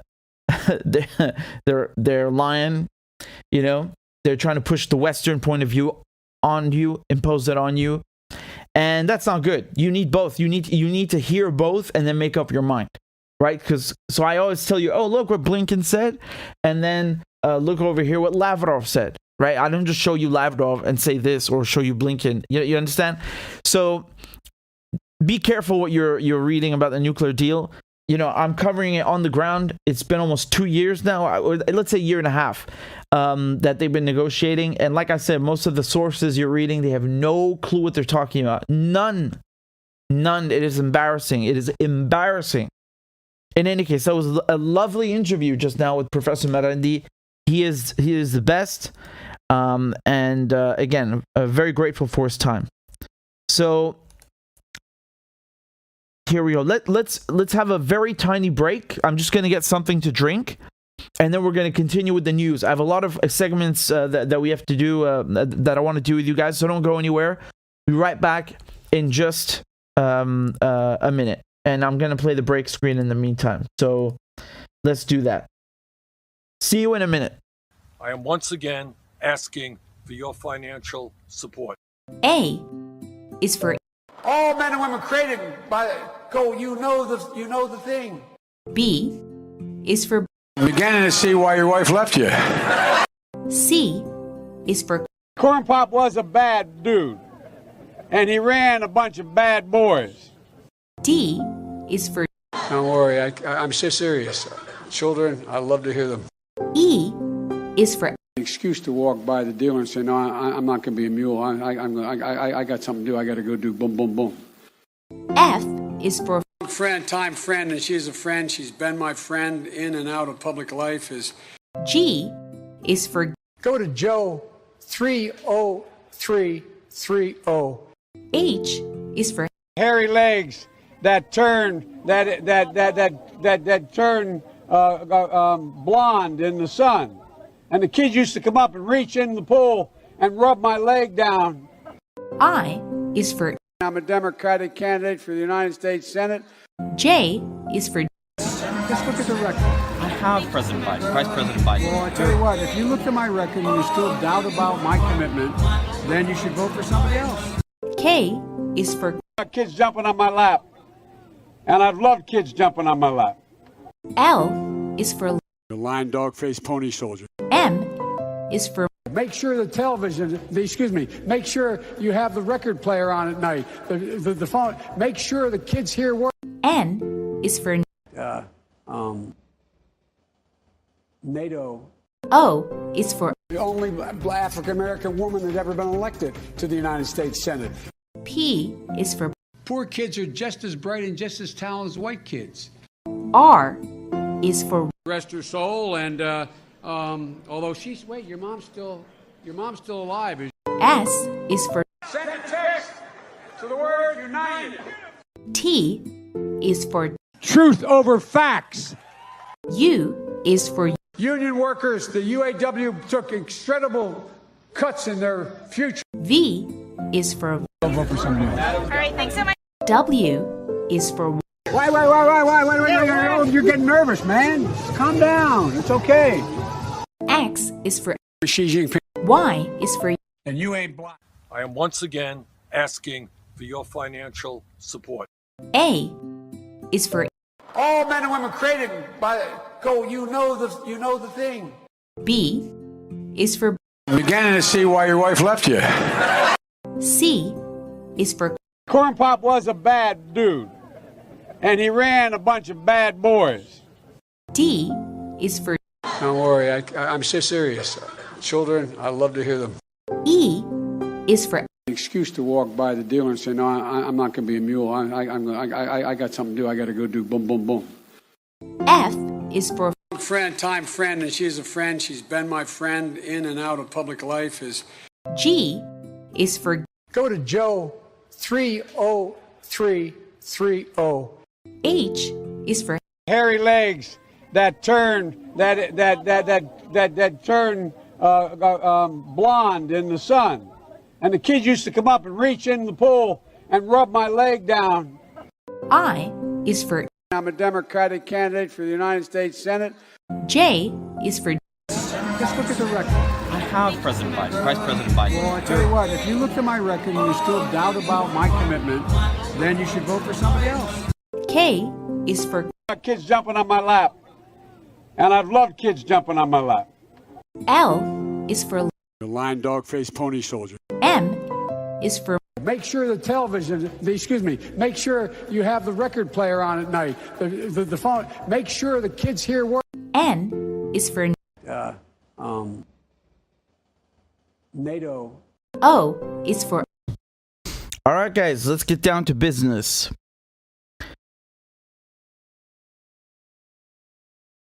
Again, thank you all for tuning in. And please hit the like button. Hey, hold on a second. I didn't ask you guys where you're tuning in from. I'm not proceeding until you have all commented which town, state, city, or country you are tuning in from, or planet, if some of you happen to be on the moon.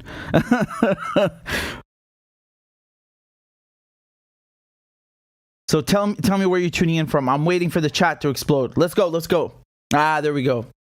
Egypt, Iran, Qatar, Lebanon, Germany, Belgrade, Serbia, Vancouver, Iraq, Austin, Texas, Northern Ireland, Amsterdam, Thailand, London, Dublin, Iran, Thailand, Zagreb, Las Vegas, Los Angeles, Juarez, Catalonia, Bulgaria, Iran, South Africa, DC, Somalia, Canada. Man, this is insane.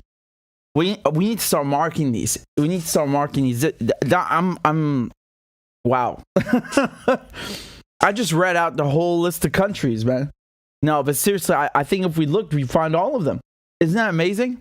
I got people from every country tuning in. Of course, baby. This is where you're gonna get the international news, the world news, the international relations and affairs. So let's go and dive right into it. All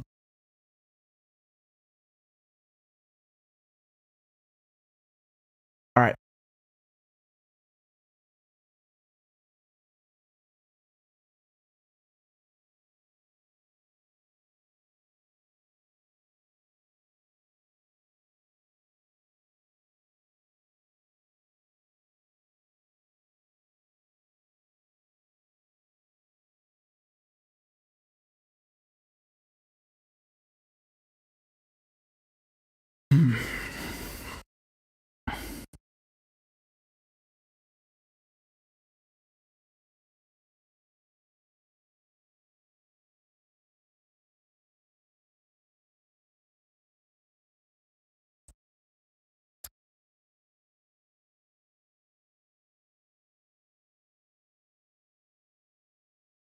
Okay.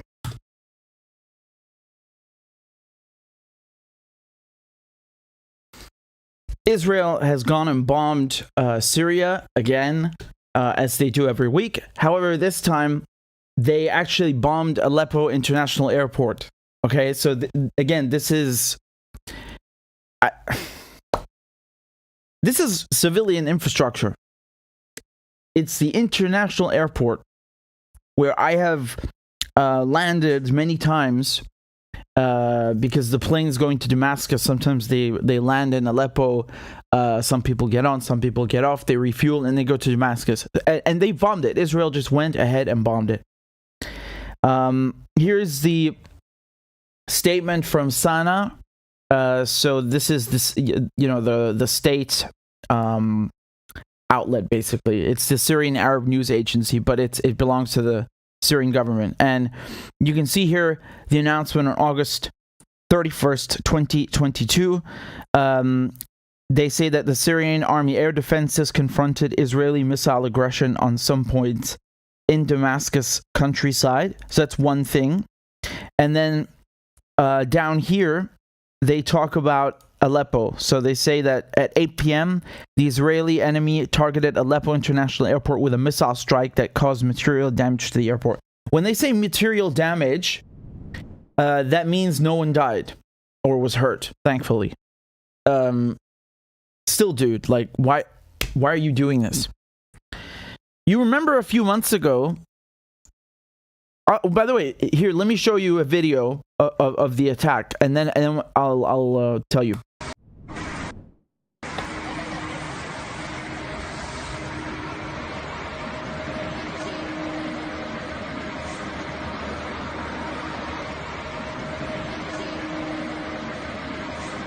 I mean, that looks like tons of missiles, tons and tons of missiles. It looks like a barrage, right? You would say a barrage of rockets, a barrage of artillery fire, and so on. It's not just one, it's multiple, many. You guys remember a few months ago, this is actually 2 months ago, right? Now we're in September, whatever. It was in June 31st. What did the Israelis do? They went and bombed another international airport, but the one in Damascus. So, again, let me explain this to you guys on a map, okay? On a map, just so you can understand why this is so significant and outrageous. Here's Syria, okay? You have Damascus down here, if you can see my cursor. Down here, you have Damascus, which is the capital city. And then we have Aleppo up here. Okay? Right here, that's Aleppo. You can actually even look. Do you see the plane, the little plane in pink right there? That means there's an airport, right? Obviously, you have other ones, but these are the biggest ones. And so, Damascus is the capital of Syria. Aleppo, however, is not the capital, but it is the biggest city. It has more, like its population is bigger. And on top of that, it is the economic center, the economic hub of Syria, right? So that's normal, right? You have, for example, Washington, D.C., which is the capital of the United States, but New York is the financial hub, etc., right? So that is why Aleppo is so important. And now, in essence, in conclusion, the Israelis have bombed the two most important international airports inside Syria. And when they did that in June to Damascus, this was the aftermath. I mean, it's heartbreaking, right? Like seeing this, because you walk through this place a million times and then you see it like blown up. I mean, I don't know what to say. I don't know what to say that I have not already said. Because their crimes are always the same, right? Like yeah, it's repetitive. It is absolutely repetitive. How many times do I come on here and say, "Oh, look, Israel bombs Syria"? Yeah. It's not, the problem is not me being repetitive. It's them repeating their criminal behavior, their aggression. Can you imagine the outrage? The outrage if the Russians had gone and bombed the two biggest, most important civilian international airports in Ukraine.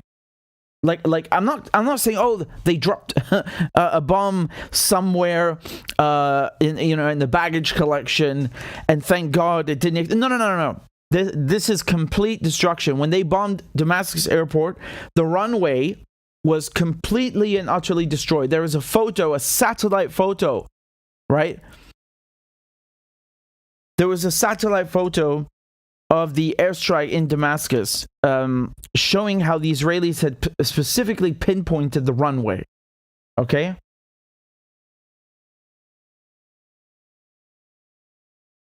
Here. This is this is from 2018, This is the wrong photo. This happens a lot. I'm looking for some Israeli attack on Syria, and then I say, oh no, wait, that was from April this year. Oh no, that was from 2019. And the same thing with Palestine. You look up, the Israelis attacking the Al-Aqsa Mosque, and then you see, oh no, wait, this is from 2019. Yeah, this is how obscenely repetitive they are in their crimes, that you actually mix up the dates on Google. Like, I mean, I'm stunned, really.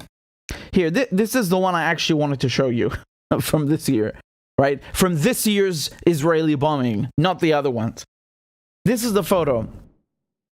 This is, again, June 9th, 2022. I apologize. I think before, I said 31st. It wasn't.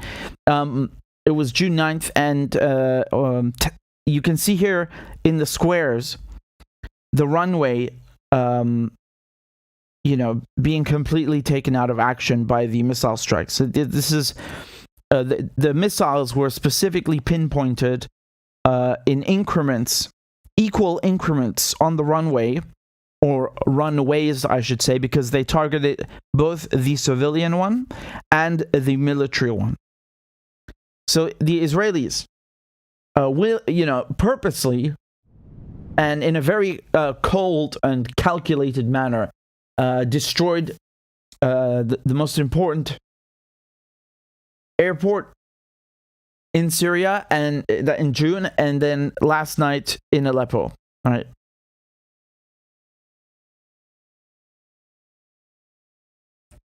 I mean, this is heartbreaking, really. And you know what they say then? Actually, the Israelis don't say anything. It's their mouthpieces, their lapdogs, and their pussy-whipped bastards in the media who are going to come and justify this aggression for them. And then the same thing, well, Hezbollah, they can't even say Hezbollah properly, Hezbollah was bringing weapons to the airport. Yeah, so what? And you're bringing American weapons to the airport. You don't have. You're okay then with Syria bombing the airport in Tel Aviv? Like, if the shoe is on the other foot, would you be okay with that? Of course not. They would be outraged. But they somehow justify it against Syrians. It's okay to bomb Syria and bomb Syria's civilian infrastructure. That's okay, right? Because of Hezbollah. And then they say the same thing about. And then they say the same thing about last night in Aleppo, about damaging Aleppo like this, blowing it up.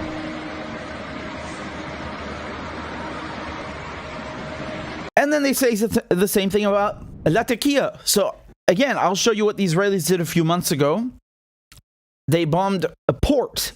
So Damascus, Aleppo airports, but this is a port, a dock.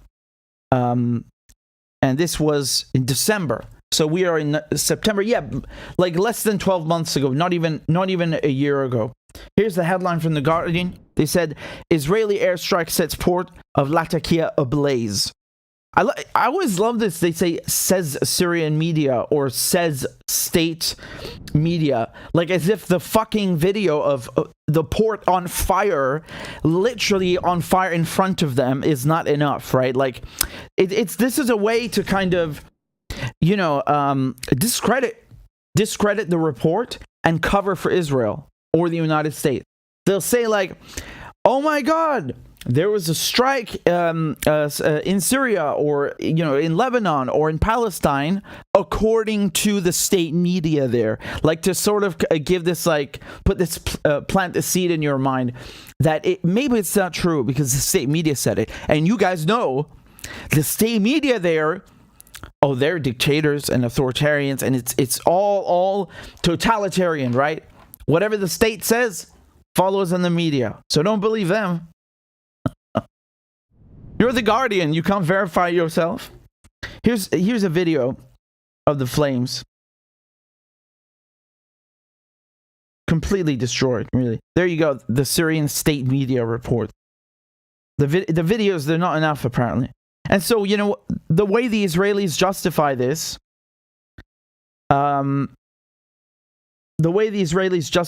is they say that Hezbollah, once again, are moving weapons through Syria's port. Iran is moving weapons through Syria's ports and airports. And so Israel has no choice but to go and bomb them because they feel so threatened, right? I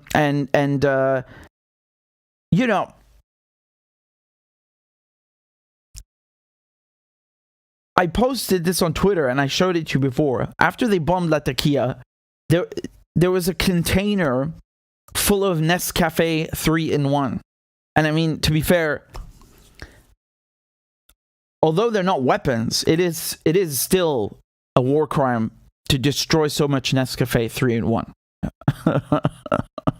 That is without a doubt a war crime. But no, seriously, guys, my point is that, you know, they say, oh, there are weapons in there, oh, there's this and that. They can't prove it. Where are these weapons? Right? If you're so confident in what you're doing, just show us the weapons, man. Prove it. No, they can't. No, they can't. They continuously do this for one reason. Do you see the pattern? Do you see what's going on now? Israel is purposely trying to take out all the major infrastructure inside Syria. That's what this is about.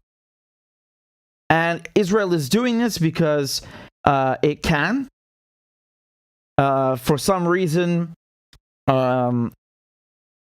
this is allowed to happen. Right? No one cares. It's not even like something that necessarily makes the news or the headlines.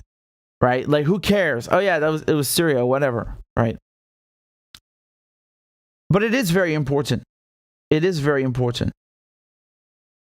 Because, you know, they can keep doing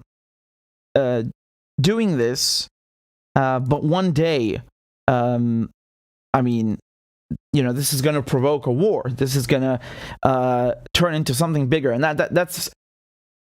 that's one worry by itself. But the fact that they are allowed to do this by the United Nations, by Russia, Russia is helping the Syrian army fight Al-Qaeda and so on. But when it comes to the Israelis, they really just let them do what they want. It's only the Syrian army that confronts these Israeli planes with surface to air missiles and so on. The United States, of course, supplies the weapons to do this, so they obviously don't have a problem with it. But I really want you to understand the bigger picture here. I want you to understand the bigger picture. Look at this map and listen to what I'm going to tell you. The United States is occupying 1/3 of Syria. So everything east, you see here Deir ez-Zor province. This is Deir ez-Zor province. And then up here you have Hasaki. Okay, so everything east of the Euphrates River. They're occupying this region because all the oil is there. Of course. All of the oil is here. The Americans are stealing the oil. They're stealing so much of it that, like, again, I feel like I'm repeating myself. Well, they're repeating their crimes. And while they're stealing the oil and making sure that Syria is deprived of revenue, deprived of its natural resources, the Israelis on the left, on the west, they're coming in and destroying the major infrastructure. So the Israelis bombed Latakia port. That's Latakia here. Then last night, they bombed Aleppo International Airport. And then 2 months ago, they bombed Damascus International Airport. And they try to justify this by saying, oh, well, it's the regime. Oh, well, it's this and that. And I want you to ask yourself something. If, you know, the shoe were on the other foot, if the roles were reversed, do you think that there would also be that they would be this silent, or would there be uproar if this were being done to Israel? Let's take Ukraine and Russia as an example. If Russia was doing this to Ukraine, would there not be uproar? Would there not be uproar? If Russia was stealing Ukraine's oil and bombing its international airports and ports and so on, there would be uproar. Yes? There already is uproar about Russia. So why is it a free-for-all when it comes to Syria? Why is it permissible? The answer is because the United States, Israel do whatever they like. The United States has a vested interest, as does Israel, in making sure that Syria is down, and they are kicking Syria while it is down. They couldn't win. They failed to get rid of Bashar al-Assad.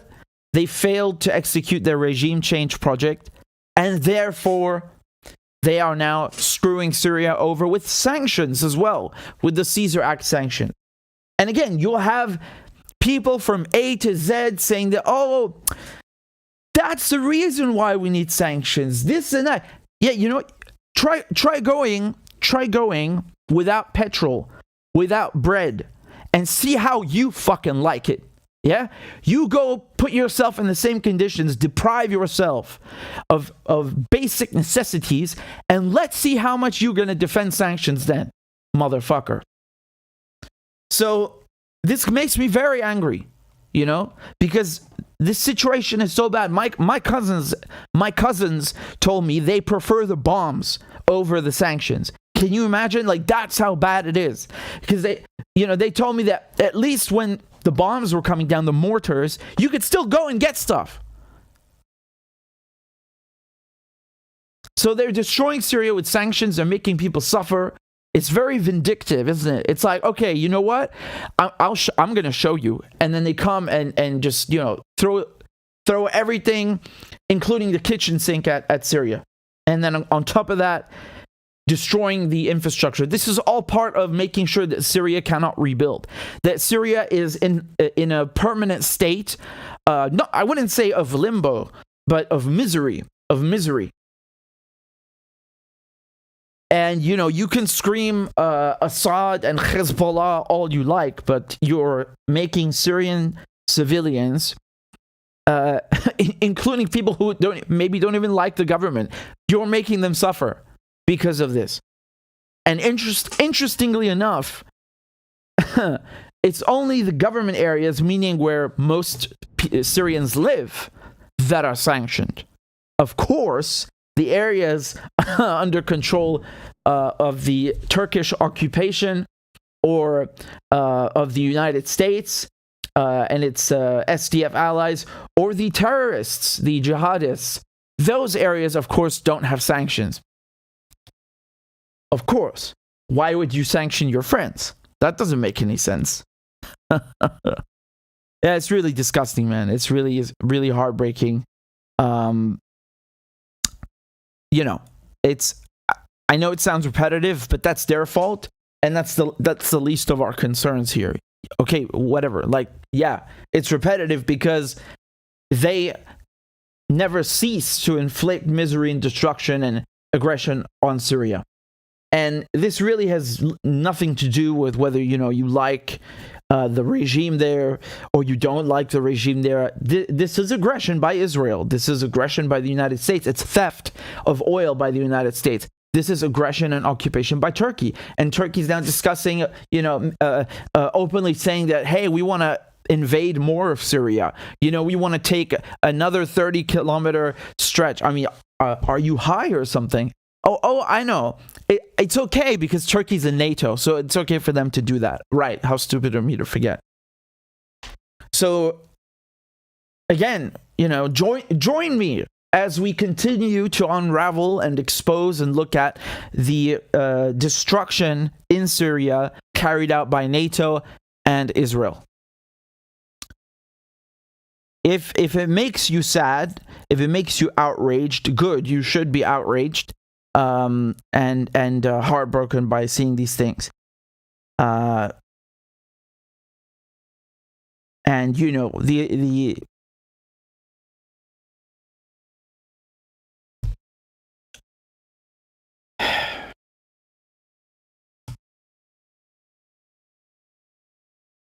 you know, I'm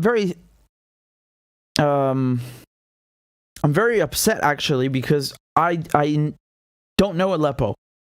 I've only been in a plane on its way to Damascus, which landed in Aleppo just to refuel and so on. But I've never actually explored or visited Aleppo, and it makes me so sad because it is an ancient city. You know, it's the fact that it's the economic hub. That's great. That's one thing. But I mean, it used to be in any case. But my point is, there's so much history there. You know, there are multiple UNESCO World Heritage Sites in Aleppo, and I never got the chance to visit them. And it's sad because Aleppo really, really suffered immense destruction during the war. You know, it's really right up there in terms of cities that were hit the baddest, that were hit the fastest and the worst. And you could, you know, you could even say. You even have people who support the resistance that criticize Russia for, you know, what it did in Aleppo. my point of view on this is that this entire war could have been avoided and was not necessary. You know, that's what's sad, and I'm sad I didn't get a chance to visit Aleppo. There's a market in Aleppo. In Arabic we say souk, right? It's the market, and it was a UNESCO World Heritage Site, if I'm not mistaken. One of the oldest marketplaces in the world. The old central souk. And this is from the New York Times. You see it in Syria's largest city, fire ravages ancient market. This was in 2012. Okay? So that is very, very, very sad. And as I said, it's a UNESCO World Heritage Site. For many residents, the old city with the souk at its center is the soul of Aleppo, one of the world's oldest continuously inhabited cities and Syria's largest. So, you know, being from Damascus, I have to flex right now and I have to say that that's very cool. However, Damascus is actually the oldest continuously inhabited city in the world. Just saying. But yes, Aleppo is certainly up there. You know, this fire is very, very sad. Here's from UNESCO itself. They deplored the destruction, and yeah, deeply distressing is certainly one way to describe it. I want to say another thing also in Aleppo, which is that you have a citadel, right? You have the Citadel of Aleppo, and when you show this to people, they think it's something from Lord of the Rings, and it really looks like that. It really, really, absolutely looks like that. Check this out. How cool is that? How cool is that? That is a moat. That is really a castle moat. It's unbelievable, isn't it? So beautiful. Look how big it is. Look how enormous that thing is compared to the other buildings. So that's the Citadel, and I don't know if it suffered any destruction. I think it didn't. Again, I'm not sure, but this is again one of those things where I'm sad I didn't get to visit Aleppo before the war. Yeah.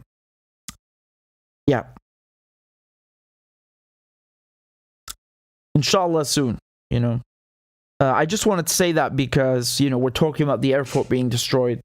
You know, this whole war was fueled and orchestrated by the West and their regional allies. All these groups that went in, you know, pretending to be, Syrian rebels.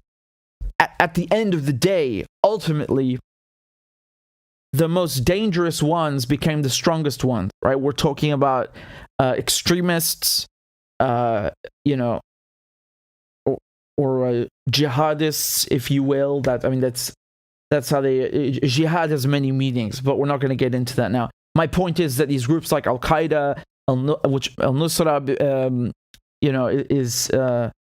it's a rebrand, and then HTS, and many other groups pretending to be Syrian rebels, comprised of people who are not even from Syria. They caused this destruction. And who is paying them? Turkey. Israel gave them medical attention.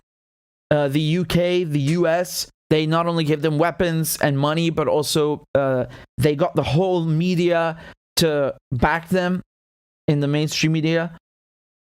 This is disgusting, you know? And I don't understand what this accomplished. I really... What was the point of all this shit? What was the point? They just destroyed everything. So Aleppo is a great city. If you have the chance to visit it, by all means, do it.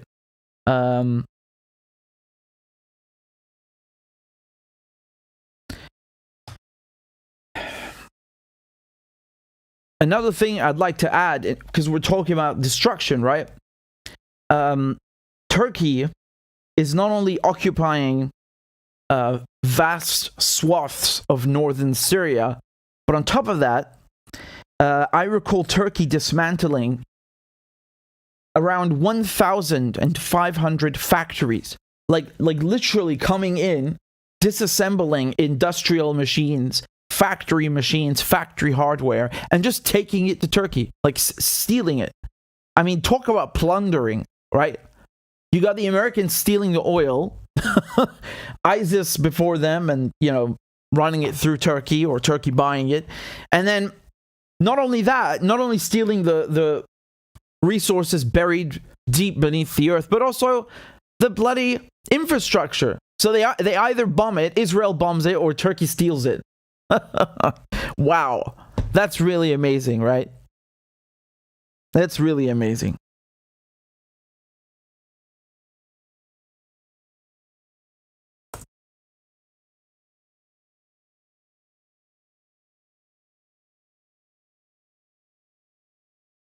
You have many accounts of this from people in Syria, about Turkey doing this. Here's one headline from the Nordic Monitor. Say, well-connected Turkish businessman is alleged to have plundered Syrian factories. Thank you. This is the correct word. Absolutely. Christ, look at that. A cooling tower of a power plant in Syria was destroyed in 2020 by Turkey-backed jihadist group and sold to Turkey for scrap parts. Wow, really, just thank you so much.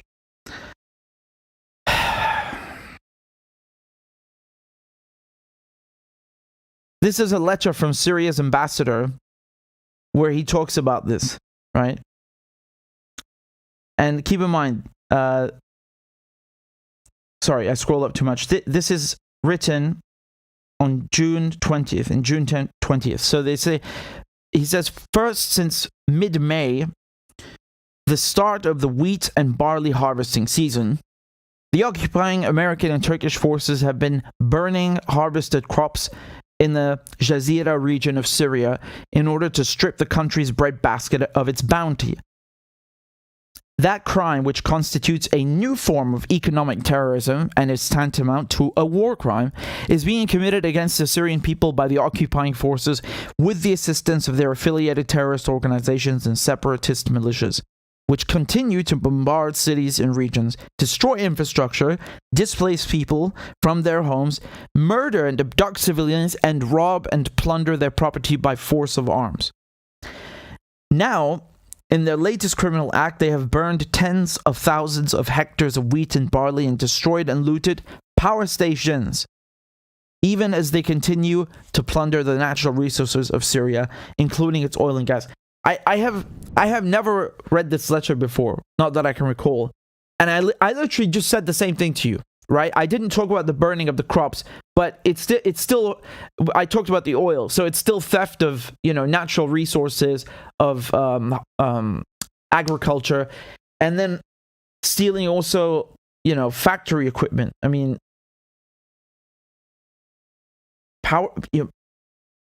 selling power stations for scrap parts. What the hell?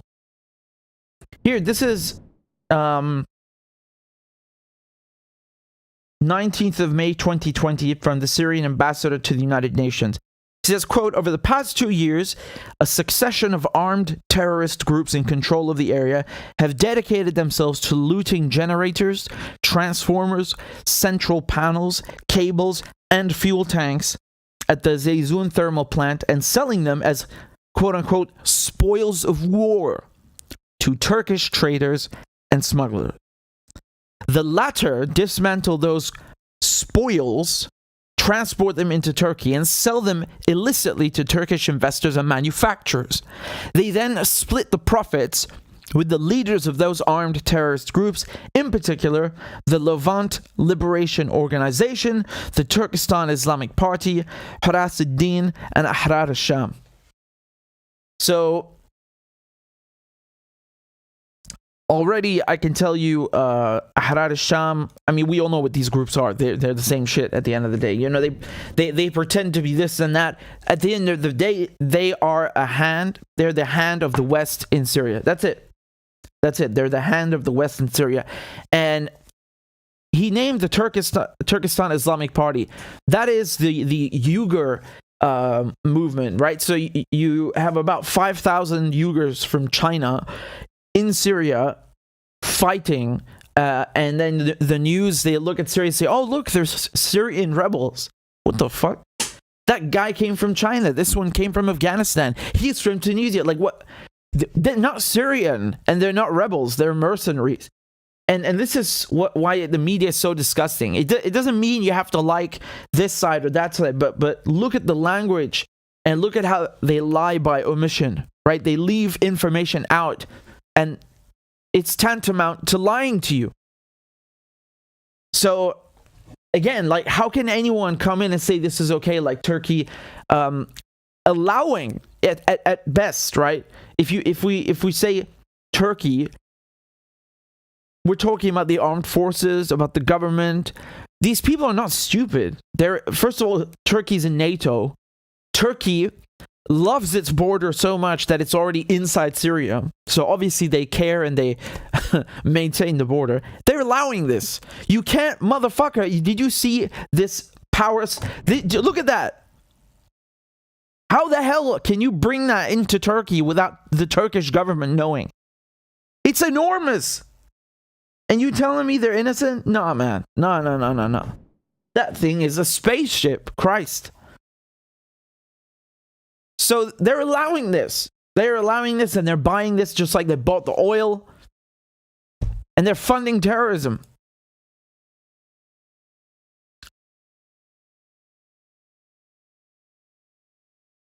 And now Turkey wants to take more Syrian land, right? They talk about protecting their border. No. Syria needs to protect its border from Turkey, not the other way around.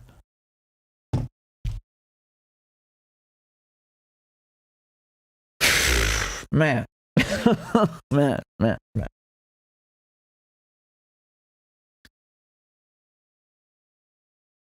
All right, guys. Let's move on to the next topic. Let's handle our business.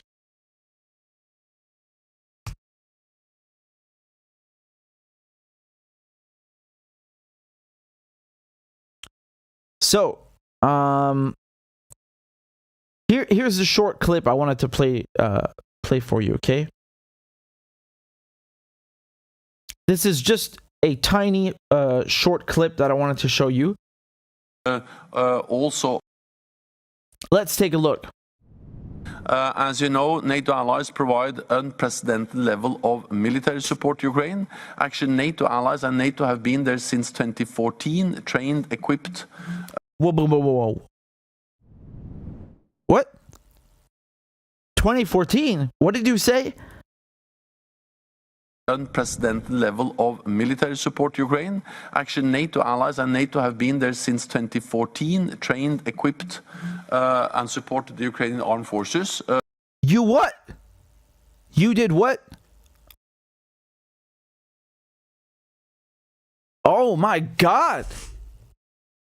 How can he say that? This is the Secretary General of NATO and he's spewing Russian propaganda? You remember that? You can't say that, boy. That's Kremlin propaganda. We have nothing to do with the Ukrainians. 2014? I don't quite recall. Oh my goodness. Russian propaganda coming out of his mouth. I have to listen to that again. I'm doing quadruple takes, not double takes. Quadruple. As you know, NATO allies provide unprecedented level of military support to Ukraine. Actually, NATO allies and NATO have been there since 2014, trained, equipped, and supported the Ukrainian armed forces. But of course, since the invasion in February, allies have stepped up significantly, and we also agreed a comprehensive assistance package, also on how to... A comprehensive assistance package. What the fuck does that mean? Did you throw bandages and cookies at them like that? That could literally mean anything. I know that he didn't come up with that because that is American. A comprehensive assistance package. That an American wrote that and coined that. Wow. assistance package, also on how to help Ukraine to move from Soviet-era equipment to more modern NATO standard equipment, and also... Yeah. Oh, yeah. I bet you do, right? I'm sure it has nothing to do with the fact that the arms manufacturers are making a bunch of dinero, right? A bunch of bakshish, huh? A bunch of flus. Fat wads of cash, right? Nothing to do with that. That would just be a coincidence, right? That you're giving tens of billions of dollars to your friends who produce weapons, right? To move from Soviet-era equipment to more modern NATO standard. Yeah, of course, right? And also, they gotta upgrade them. They gotta upgrade them because they're using the iPhone 1, and they gotta have the latest. They must have the latest. That Soviet-era stuff. You listen. You want this modern NATO equipment? Oh yes, you do. You gotta get the iPhone 14, don't you? Oh yeah. It's a comprehensive assistance package. You're going to love it. So how to provide more support also for the longer term, building defense and security institutions in Ukraine. The message was that we will provide support for as long as it takes. I bet you will. Oh, buddy, I bet you will. I bet you will. You see that, by the way? This is my outlet in context. This is exactly why you guys need to subscribe and follow In Context on YouTube, on Twitter, because we're posting real news like this all the time, and also commentary. So that's my project, In Context. Now, I want to go back to what Jens Stoltenberg is saying here about Ukraine, because you know, whenever you bring up the fact that, okay, I don't support the war in Ukraine, but you can't deny that NATO has been provoking Russia, right? They say, oh, no, my God, no, you can't say that. That's Kremlin propaganda. That came from Putin's mouth. You can't say that. You cannot say that. But hold on.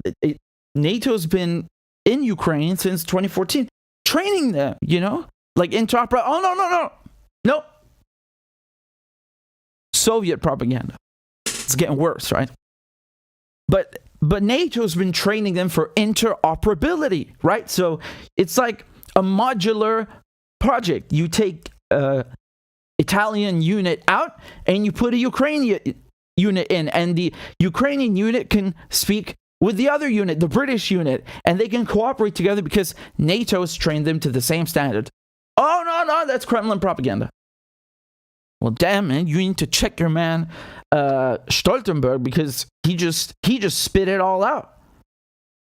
So basically, he's admitting what we have known all along, which is that since 2014, the West has, again, listen to this. They didn't allow Ukraine to join NATO, but they certainly, you know, how shall we say, penetrated Ukraine on many levels, on multiple levels. So basically, Ukrainian troops, which, by the way, don't worry, it's just a few Nazis, nothing serious, just a few. It's just a couple, all right? It's just a couple Nazis, have been trained to work on par with NATO units. And that can't provoke Russia, of course, right? Like, you know, why would that matter? Who cares? It's, you know, like, I'm sure if Russia was training Mexican troops, you know, near the U.S. border, the U.S. would be cool, right? They wouldn't mind that. Oh yeah, of course not. You know, maybe just like nuke Mexico or something. Yeah. So once again, these people are spitting it out right in front of you, right in front of me, and pointing that out, their own words. Again, I'm not saying that Ukrainian troops have been training with NATO in Ukraine since 2014. I didn't say that. the Secretary General of NATO did. You don't need me. If I didn't even exist, he still said it.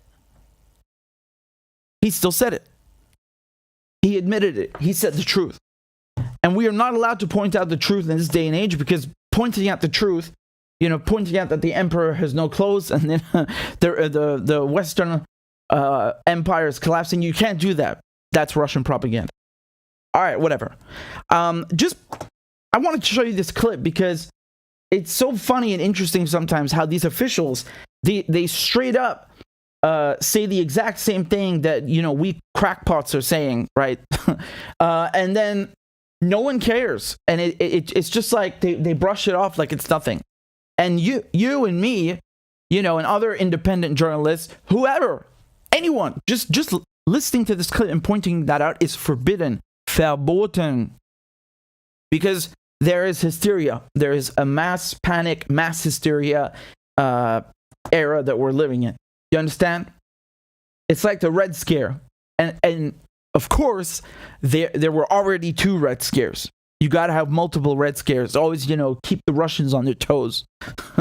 So, the Red Scare, basically, I'm referring to specifically in the aftermath of World War II. So this is during the Cold War. You had a senator. Well, he wasn't a senator. He was a congressperson.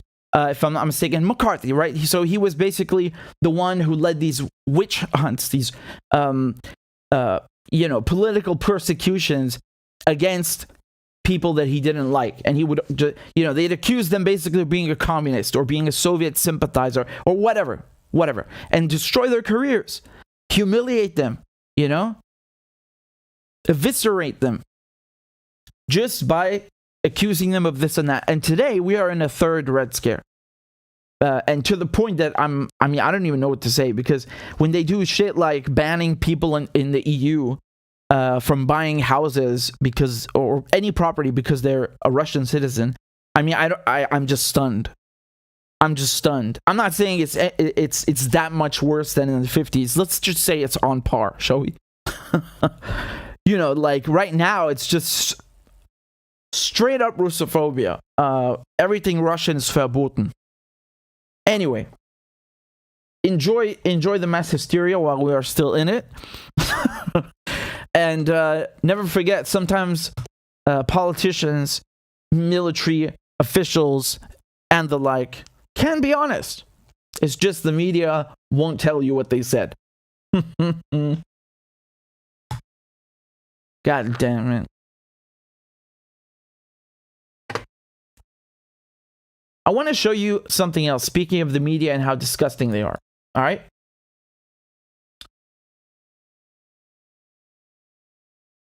I want to show you something else that I stumbled on, just once again to show you how dishonest the media are. So this is an article from the Financial Times. Let's just look at the title. What does the title say?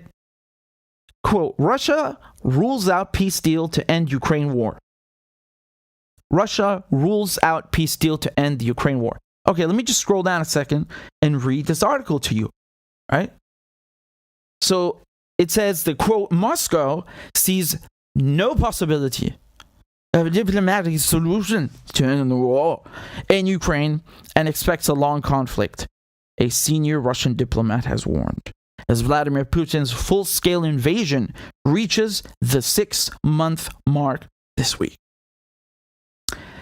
Gennady Gatilov, who is Russia's permanent representative to the United Nations in Geneva, that just means that he's an ambassador. Okay, he's the top ambassador. Told the Financial Times that the United Nations should be playing a bigger role in attempts to end the conflict, and accused the United States and other NATO countries of pressing Ukraine to walk away from negotiation. There would be no direct talks between Putin and Ukraine's President Zelensky, he said. Okay, so let's just rewind a second, because I'm getting very confused by this. They said that Russia rules out any peace deal in the title, right? That's what they said. Russia rules out peace deal to end Ukraine war. And yet, in the second paragraph, they are saying that this Russian ambassador to the UN in Switzerland is accusing the United States and other NATO countries of pressing Ukraine to walk away from negotiations. Now, hold on a second. If you're not interested in a peace deal, why would you care that Ukrainians are walking away after having been pressed and pressured by the US? And then, in the next line, he says there will be no direct talks between Putin and Ukraine's President Zelensky. Okay. I'm still failing to understand how that fits with this title. It's a lie. The title is a lie because this Russian diplomat is saying he wants peace talks with Ukrainians. He wants them. But the Ukrainians are walking away because the United States and other NATO countries are pressuring them. And at the same time, he's also saying no direct talks between the two presidents. How on earth does that mean no peace deal? We don't want any peace deal. Those are two completely separate things. Obviously, they want a peace deal. That's why he's criticizing Ukrainians or criticizing the U.S. for pressuring Ukrainians to walk away. And he just said no direct talks. That's very common. Do you think, just an example, right here, the nuclear talks, do you think Iran's president is the one who comes here and speaks with Joe Biden? Of course not. I mean, they're not at war, well, officially. But you get the idea. He's just saying it's not going to be Zelensky or Putin. That's not the same thing. He's look at what he's saying here. He said that the United Nations has become marred in politicization because of the war, and that has damaged the authority of the UN and its organizations. As a result, it is unable to act effectively as a mediator.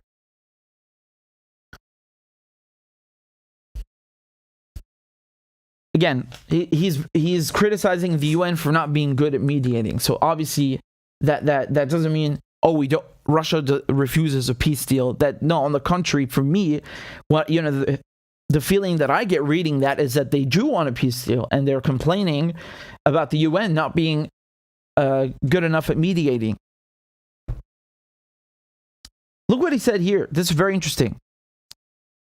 Global diplomacy was in the worst state he had experienced in his 50-year career. He said that the world has changed and the UN will never be the same as it was before. What, you're not saying it's finally going to actually get something done, are you? No, I'm kidding. But that's very...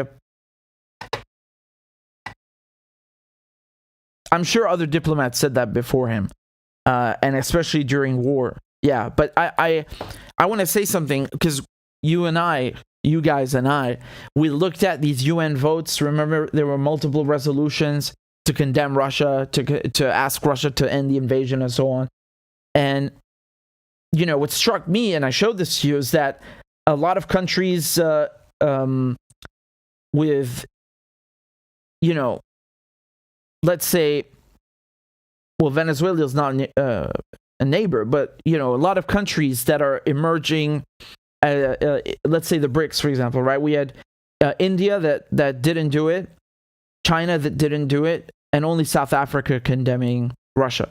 That's very huge, right? Brazil and India, because they want to deal with Russia. Doesn't mean they like the war, but they're not going to go and cancel Russia. And so my point is that although overwhelmingly those countries at the UN did vote to condemn Russia, the ones that didn't have very powerful economies, right? Or vast resources, or both, right? So of course that includes Iran as well, Iraq. They all refused to condemn Russia. And I think I understand what he's saying, that, the UN will never be the same. But I think it's much bigger than that, right? It's I get the feeling it's the same with I don't know, European Western society, the economy. This is all going to go down the drain. You know, and a lot of people are, it's like Professor Marandi said, a lot of people are going to get hurt, which is very unfortunate. So I want to just show you a couple more lines here. The article says the UN and Turkey have sought to act as intermediaries between Kiev and Moscow and had recent success in brokering the deal on Ukraine's grains export. Gatilov, so this is the ambassador we're talking about, Gatilov said that it was unfortunate that the UN was not playing a larger role. Once again, that means he wants negotiations, he wants peace deal. What? How does that rule out? I don't understand anything, really. They just, in the media, man, they lie so much that it's become normal. It's become normal. There is nothing in this article that says Putin refuses any peace deal with Ukraine. There's nothing like that. Man, if I had written this, man, I would be stressed out if they published it with that article. That is a complete nonsense. Absolute nonsense. Nothing to do with anything that is written below. I'm just, it's staggering. You know, I was reading this earlier and I was like, man, I gotta tell you guys. I have to tell you guys about this garbage. And again, this is not, you know, a one-off. This is the norm. This is how the media functions. This is what they're doing to you. This is what they're constantly trying to do, condition people and lie to them. They are anything but honest. I mean, really just unbelievable.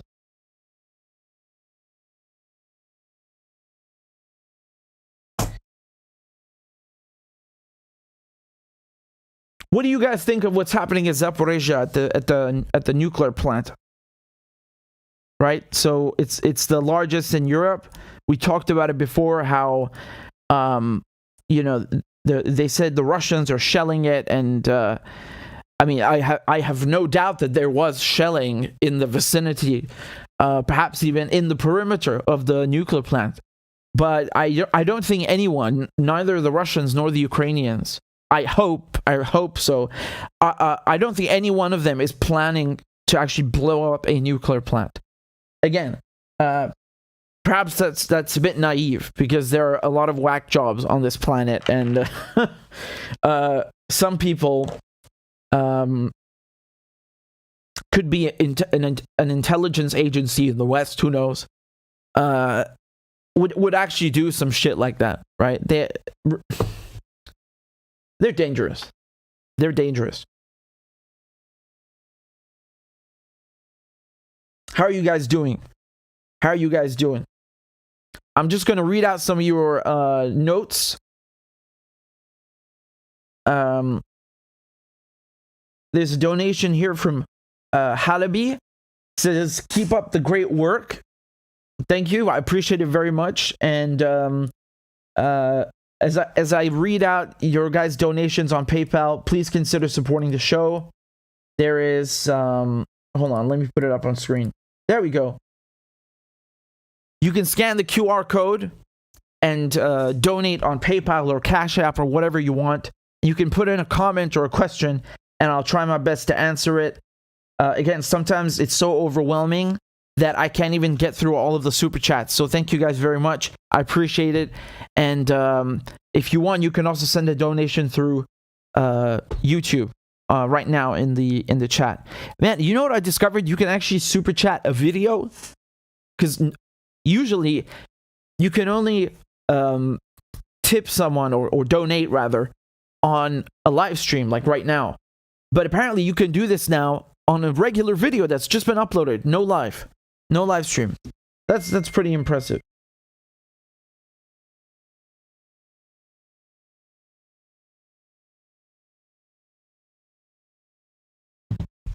So anyway, I'm gonna read your comments, guys. Tell me what you think of this nuclear plant, the Zaporizhzhia. I hope I'm saying it correctly.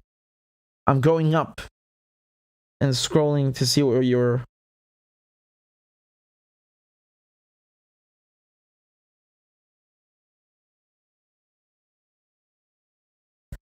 Quantum Alchemist says the West has broken so many treaties by now. Just an example, we broke the treaty with North Korea twice already. Yes, we had another treaty with North Korea in the 90s, and we could have had peace since the 90s already. Well, I'm sorry to say, but you are absolutely correct. And this is a culture. This is a behavior that dates back many centuries. You can go back and see the number of treaties that the settlers, the colonizers from Europe and elsewhere broke with the real Americans, the natives, the actual Americans. I mean, they're too many to count. You understand? And this is what I mean when I say you can go back centuries and find this culture, this sort of behavior. It's inherent.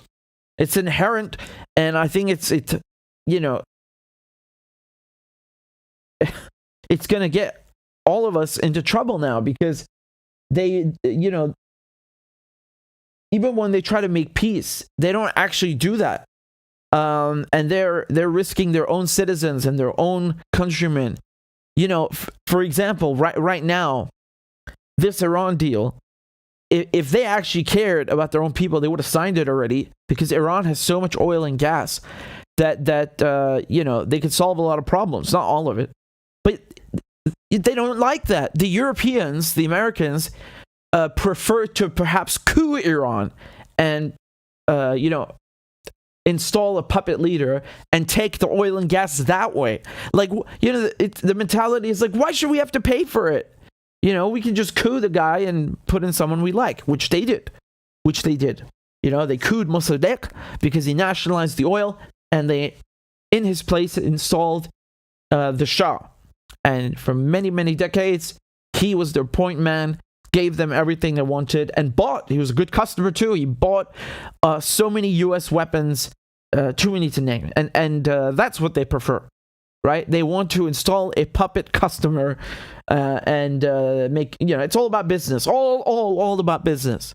It's not about public service, only business.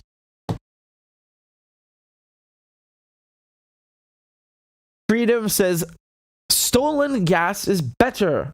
Of course. Yeah, of course, boy. Why pay for it when you can appropriate it? Yes, boy. Yeah.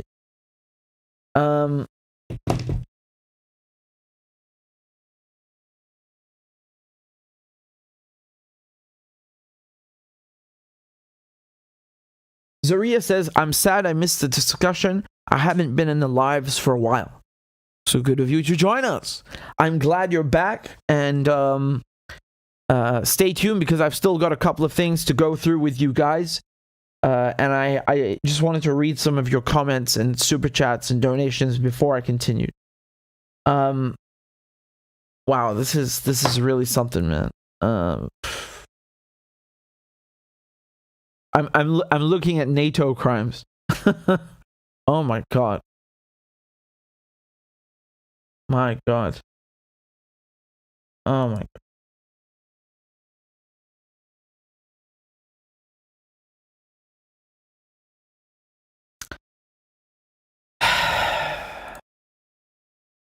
Okay.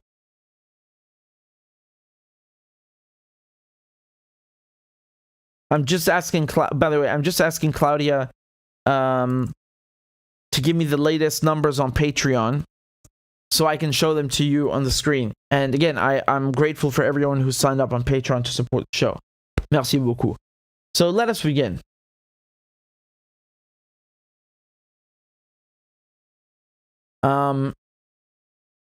You know, once again, I feel like I'm just repeating myself, but I can't help it.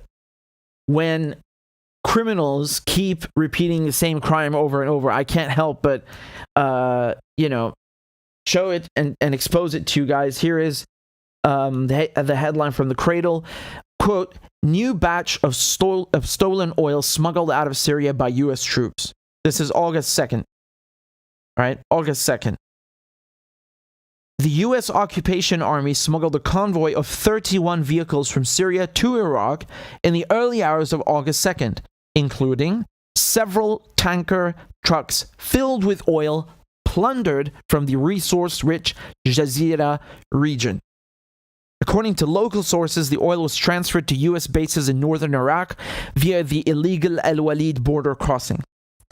Nearly 200 tanker trucks filled with looted oil were smuggled out of Syria by U.S. troops in July alone.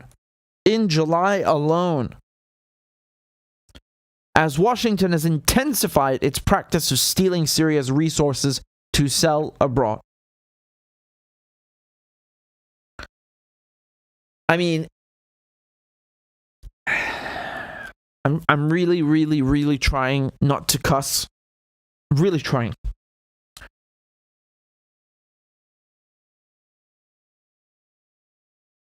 The occupation army is also responsible for plundering the country's wheat, exacerbating an acute food crisis. Syria's grain output dropped from an annual average of 4.1 million tons prior to the US-sponsored war to an estimated 1 million tons in 2021. Get it? So it went from 4.1 million tons to just 1 million tons in basically a decade. This is according to the FAO, the Food and Agriculture Organization. The World Food Program says 12 million Syrians are, or close to 70% of people in the country today, are food insecure. So 70% of the country don't have food. I know. My cousins told me. Once a major wheat producer, Syria is now facing food shortages after 11 years of war. On top of this, soaring fertilizer prices as a result of the NATO-instigated war in Ukraine have left farmers unable to use large portions of their fields. The U.S. troops and their proxy militia in northern Syria, the Syrian Democratic Forces, or SDF, control most of the oil fields in Hasakeh and Deir ez-Zor, operating under the pretext of quote-unquote protecting Syria's resources from falling under control of ISIS. Yeah, that's a good one. You know, how about Syria goes into Texas and, just protects the oil fields from, something in Mexico. I don't know. I'm sure Americans wouldn't mind that, right? Here's, this is from Energy World. Look at their headline. This is August 22nd. The United States sends more stolen oil from Syria to Iraqi bases. U.S. forces sent 137 oil-laden tankers from oil fields in northeastern Syria to their bases in Iraq. The latest shipment was sent in 2 batches from oil fields in northeastern province of Hasakeh early Sunday with the help of the SDF. Basically, the United States has taken 535 tankers of stolen oil since August 11th. Do you understand? This article is August 22nd. We're talking 11 days. God, I'm not, I can't believe this. It's so outrageous. It is so outrageous. And the funny thing is that, you'll have people say, yeah, well, you're not going to give that oil to the Assad regime. Look, man, Assad regime, Mickey Mouse regime, whatever regime, it's not your business. The oil does not belong to you. It belongs to the Syrian government. And the Syrian government needs this oil because it's 25% of the government revenue. That goes towards subsidizing basic necessities, public infrastructure. I mean, what is this madness? Just imagine for a second, like, someone is coming in and taking all these hundreds of tankers of oil from Texas because we don't want to let them fall into the hands of the Trump regime when Trump was president. Yeah, what the fuck does that mean? You don't have to like Trump. It's just not your oil. It doesn't belong to you. This is a country, another country. Like, man, just try walking into the U.S. with an oil tanker or weapons, as these soldiers are doing, and see what happens, man. That's not fair. It's not fair, man. You should not do that, by the way. I'm saying hypothetically. Do not do that. I'm saying hypothetically, like, why is it okay for other countries to come into Syria with weapons and tankers and tanks as well and do whatever they want? And it's not a question of, Syria's oil doesn't need protecting from ISIS, man. ISIS wouldn't exist in the first place if the United Kingdom and the United States had not invaded Iraq, had not, gotten in bed with people like Al-Qaeda. This is all connected. This regime change, leaving power vacuums. What do you think is going to happen, man? You think that Syria and Iraq are some kind of joke? Whether you like it or not, man, the Middle East and this region specifically has always been at the center of world politics. And you think you're just going to come in, perform a coup, and install a puppet and everything's going to just be okay? No. I want to show you again a map of Syria just so you can understand what is going on, where this oil is going, or coming from rather, and then going. This is Syria. All of the oil is right here. I hope you can see my mouse cursor. I'm circling Deir ez-Zor and Hasakeh. So this is the northeastern region of Syria. Not only are, a lot of crops grown here, but like I said, it's the oil that they're after. And they've just taken over all of it, right? Occupying this region because it's right next to Iraq. That's why. It's right next to Iraq, and then they can smuggle the oil back into Iraq, which is another country that the United States invaded. Isn't that amazing? You get a 2-for-1. You get to invade a country, steal its oil, and then go next door and steal your neighbor's oil. Your neighbor. It's not your neighbor, but the neighboring oil. Isn't that wonderful? The cotton, the wheat. Where are these resources going? What is happening? How does this help Syria? Why are there so many people who pretend to care about Syria and all they do is destroy it and steal the resources? I mean, there's a saying we have in English. Who needs enemies with friends like you? That's the saying that we have in English for people like that.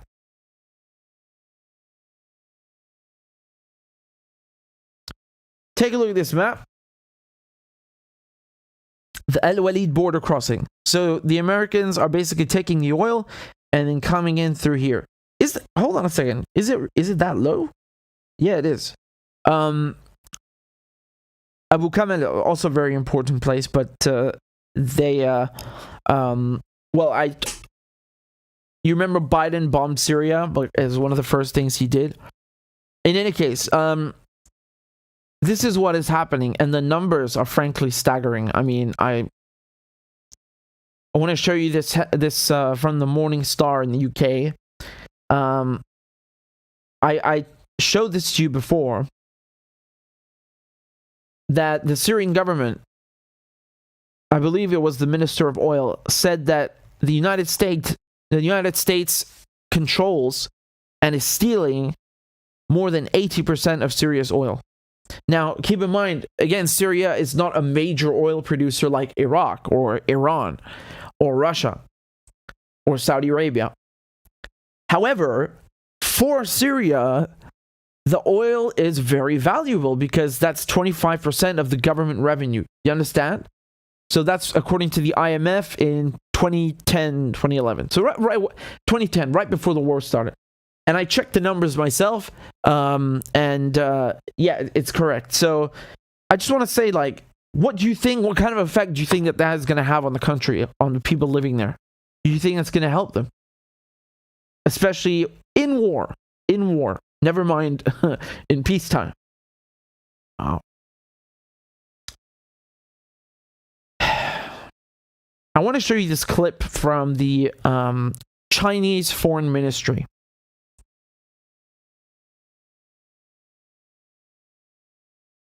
You see the caption? 叙利亚危机延宕10多年。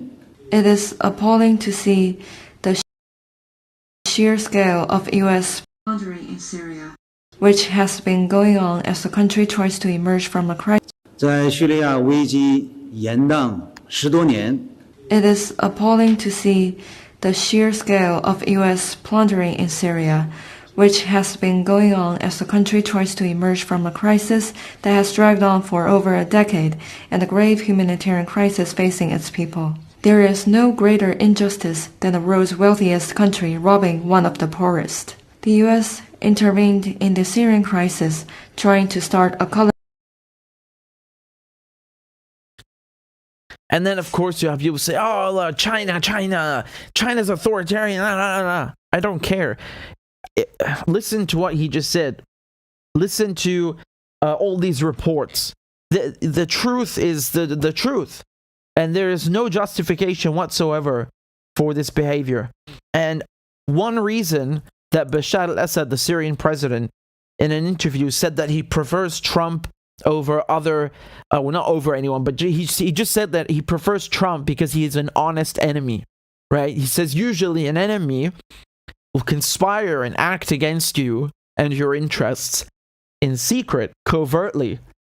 Trump, on the other hand, also acts against Syria and the Syrian people, destroying the country. However, he does it overtly, meaning he says what he is doing. He says what he is doing. And there are multiple clips of Trump saying this. Pick whichever one you like. But here is Trump talking about how he is stealing Syria's oil. Remember, people said he's pulling out of Syria? No. He just relocated troops to the oil. That's it. Here.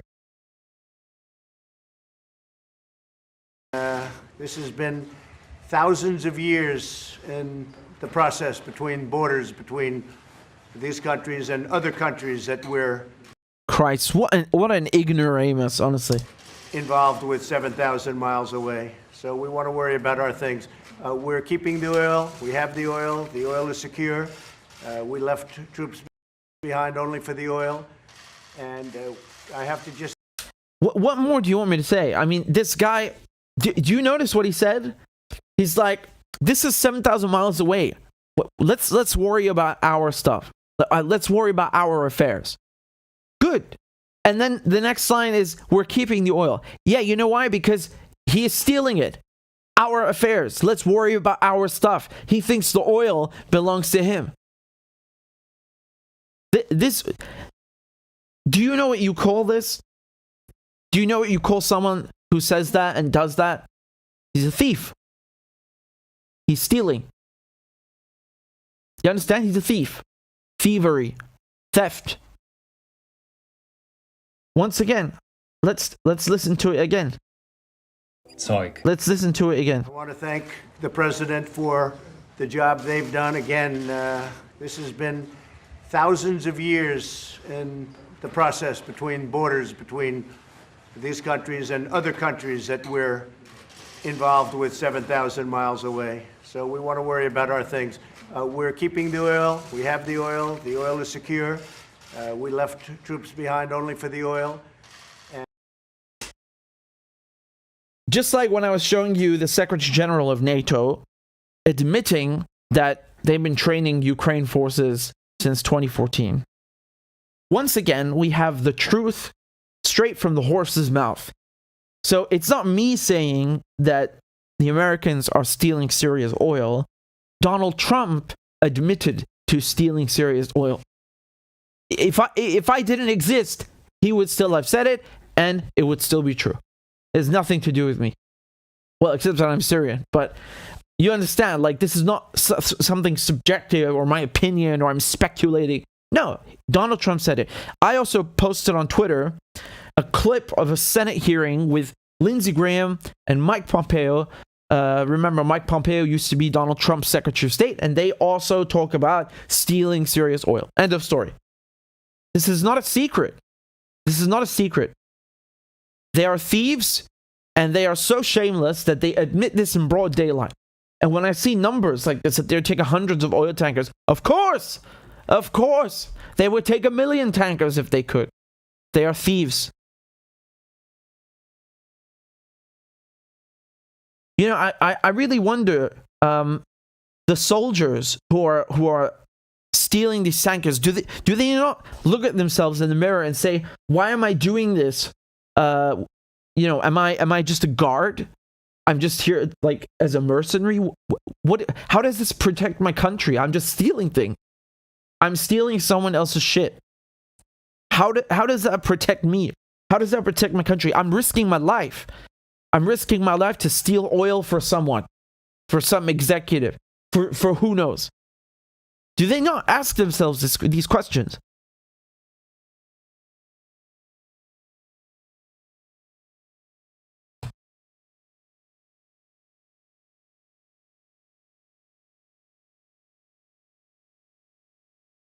You know, there's a difference between joining the army and, you know, being in uniform and protecting your country if it's attacked, or protecting your country's borders. But when you are going on to the other side of the planet and you're just like a driver or a guard, like you're basically in a getaway vehicle full of stolen goods, wouldn't you ask yourself, what am I doing here? I could be attacked by Iran. I could be attacked by Syria. I could be attacked by the Iraqis. The resistance, basically, right?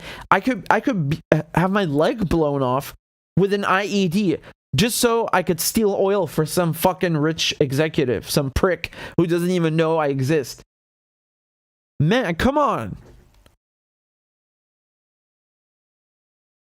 I don't understand how that's protecting your country. I don't get that.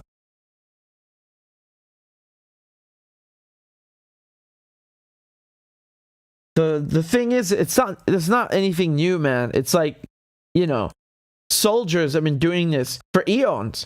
What do you think the British did in India? What do you think the British did with the Opium Wars? What do you think the British did when they, you know, built up the best navy on the planet and then went to places like the Americas or Australia? They stole the land and they stole the resources, period.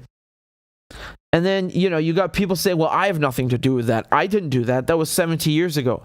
Wow. Yeah, you're still benefiting from that theft and enjoying the resources. Are you not?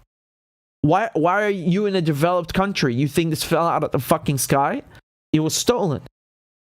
These resources, this wealth was stolen. And not to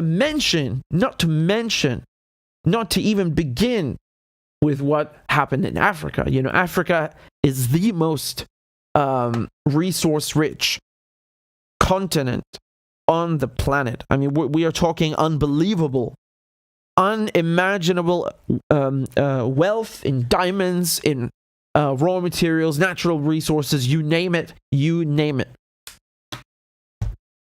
And that's why you have, you know, disgusting colonialism and you know, like basically the British agreeing to go all the way down and letting the French go. We're talking about how they colonized Africa. The British did it vertically and the French did it horizontally, sort of. Like they make agreements with each other. Like, okay, you steal that and I'll steal this.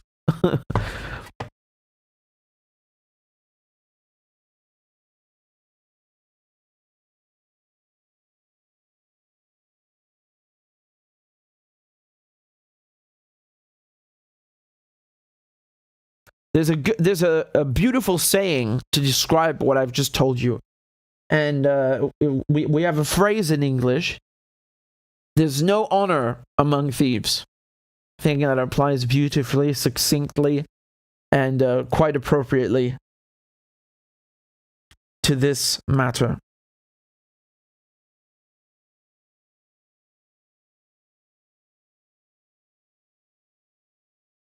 Guys, I would really appreciate it if you would please help support this show.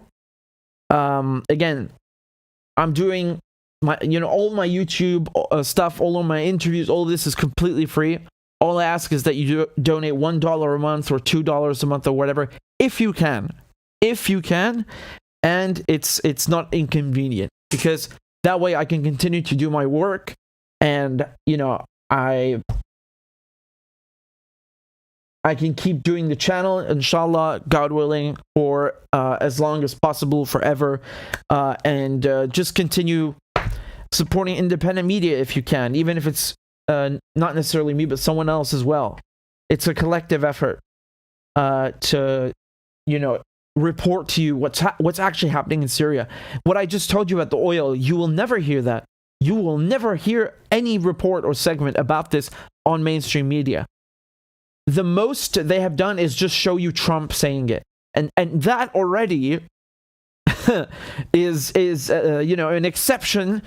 In French, they say c'est l'exception qui confirme la règle. It's the exception that basically confirms the rule. And I think that is the reason, not this thing, the oil, but Trump in general. One of the reasons they hated him is because he is a loudmouth, and he doesn't know when to shut up, and he keeps airing their dirty laundry, and talking about the crimes that they're doing. That's why. I think it's one of the biggest reasons. In any case, I'm just going to put up the PayPal on the screen. If you want, you can scan the QR code of CashApp or of PayPal, whatever you want, and donate. I think my cat is trying to beat down my door and come in. So if I don't report back in 10 minutes, it was an honor being with you guys. Hold on. Claudia is very kind, and she did she updated the Patreon thermometer. Here it is, guys.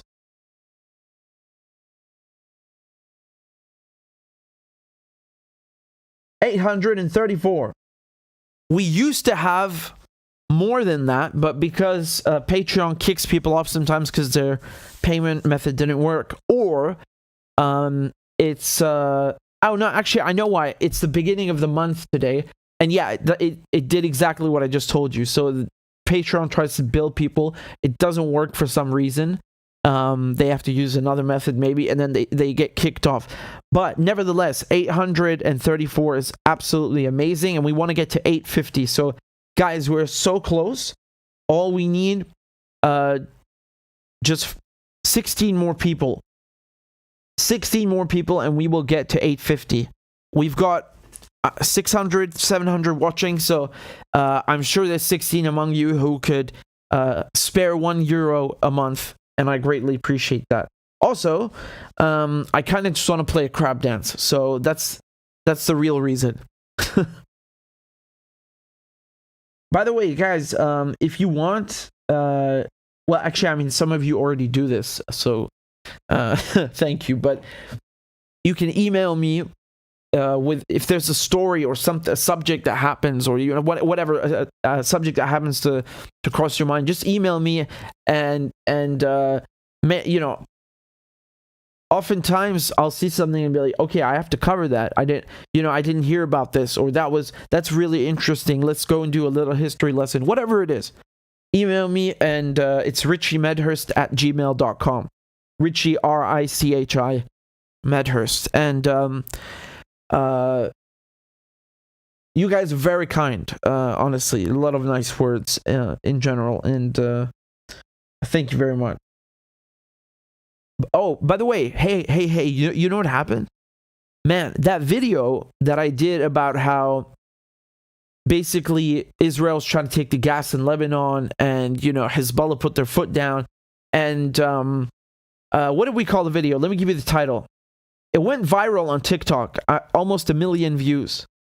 1 million views almost. It's at 900,000 something now, and it keeps going higher. MashaAllah. So guys, if you want, follow me on TikTok. You're just going to see politics, nothing else. The video is called...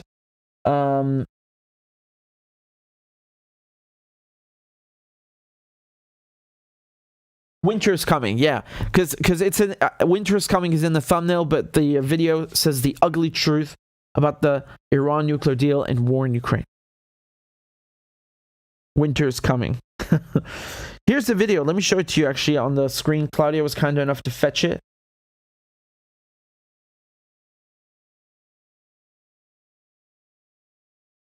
Let me go over here. There's a really ugly... Wow, that is insane.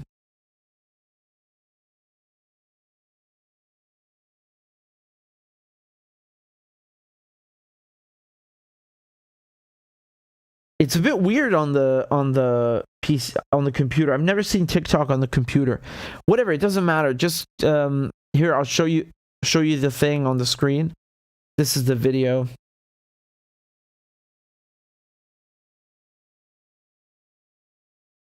Yeah, you see that? That's the video. The truth that they are not telling you in the media about the Iran deal and about the war in Ukraine. Almost 1 million views. Bruh. So yeah, if you want to follow me on TikTok, it's Richard Medhurst. Just simply Richard Medhurst. Yeah, you can see there 967,000 views. Man. And the one before that I did 400,000 views. The reason I'm happy is not because it's like some ego boost or something. The reason I'm happy is because we're trying to fight to get the truth out. You know, we're trying to fight against the mainstream media because they dominate the narrative.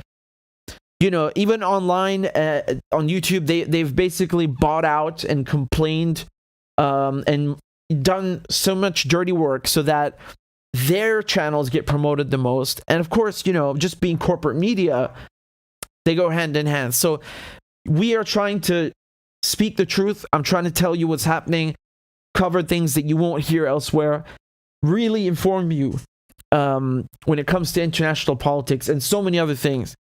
And I'm really happy that the message is getting out there. That is great. And by the way, you guys can help too just by sharing the live stream, sharing the video, telling people to subscribe. All of this, it accumulates and adds up. And so I'm very happy to have you guys. Thank you so much. And again, my TikTok is just simply Richard Medhurst. Or at Richard Medhurst. Anyway. All right, guys. I think that's it. Oh, wait, hold on. There's a bunch of super chats. I didn't see them. I'm sorry. Let me go and pull them up.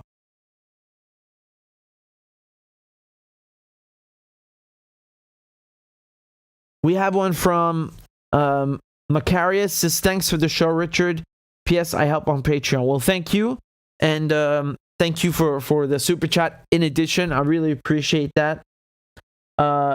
Man, there's a whole bunch. I didn't see any of these.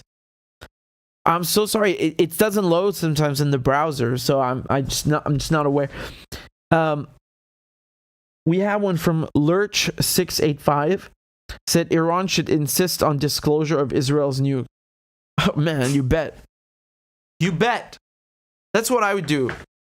Maybe. I have my reservations about the nuclear deal. One of them is that I don't understand why, you know, like, they're bossing Iran around. Like, Iran is allowed to have a nuclear program under the NPT. So, you know, anyway, I'm not going to get into that, but you are absolutely right. And the hypocrisy that, you know, Iran does not even have one nuclear weapon or any nuclear weapons program. Israel already has an arsenal of nukes. And, you know, the IAEA and others, they act like Iran is the threat. No, Israel is the one with nuclear weapons. Israel is the one that refused to sign the Nuclear Non-Proliferation Treaty and the chemical weapons ban. Israel is the one that, you know, is destroying Syria, bombed Aleppo's international airport yesterday, Damascus international airport, Latakia port. Israel's the one that's murdering and colonizing and occupying Palestine. I mean, it's too long. The list is too long. And those guys are allowed to have nukes? You trust them? Are you out of your mind? This is the world we live in.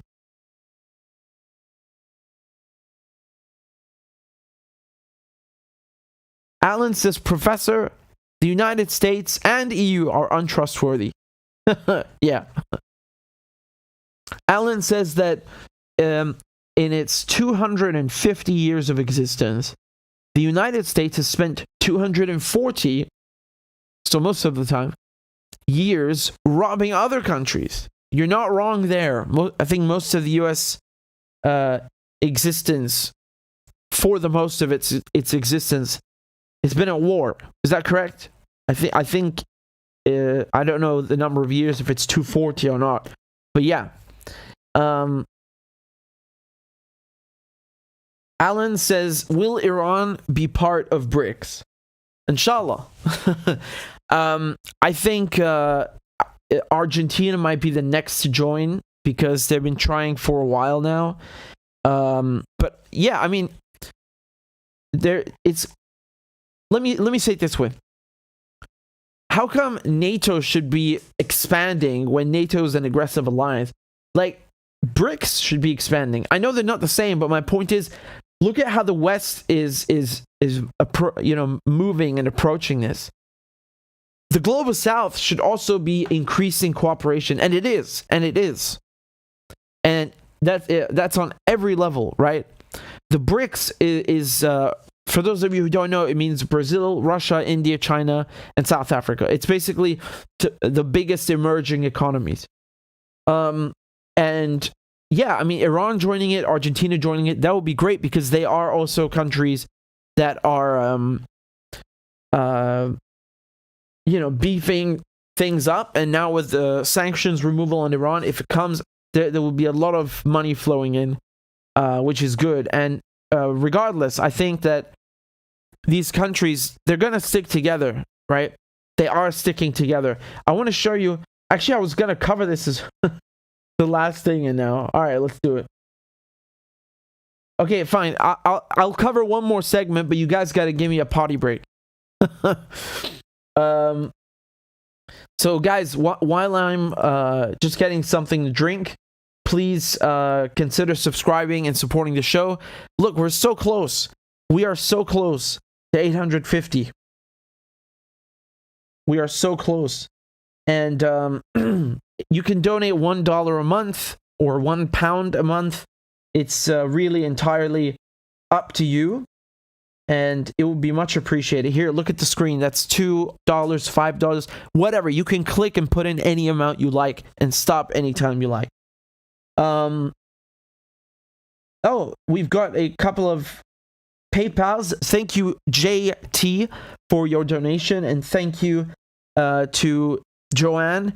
Joanne says, Professor Medhurst, I always feel smarter after watching your show. Well, I'm very happy and pleased to hear that because I really want to be able to inform and, of course, to open people's eyes, broaden their understanding of world politics, of their own politics, If you're in the US or the UK, you know what I'm talking about, And that's really what I hope to do. These are very interesting times that we're living in. And sadly, when I say interesting, I don't mean necessarily good. I mean that the Ukraine war, which itself is a tragedy that could have been completely, entirely avoided if there had been diplomacy. But Ukraine is provoking or triggering or the catalyst of so many things that are now taking place in international relations, and that is fascinating. We've talked about many of them. Oil sales being done in rupees and rubles instead of dollars. The Russian ruble actually rising instead of sinking in value, and then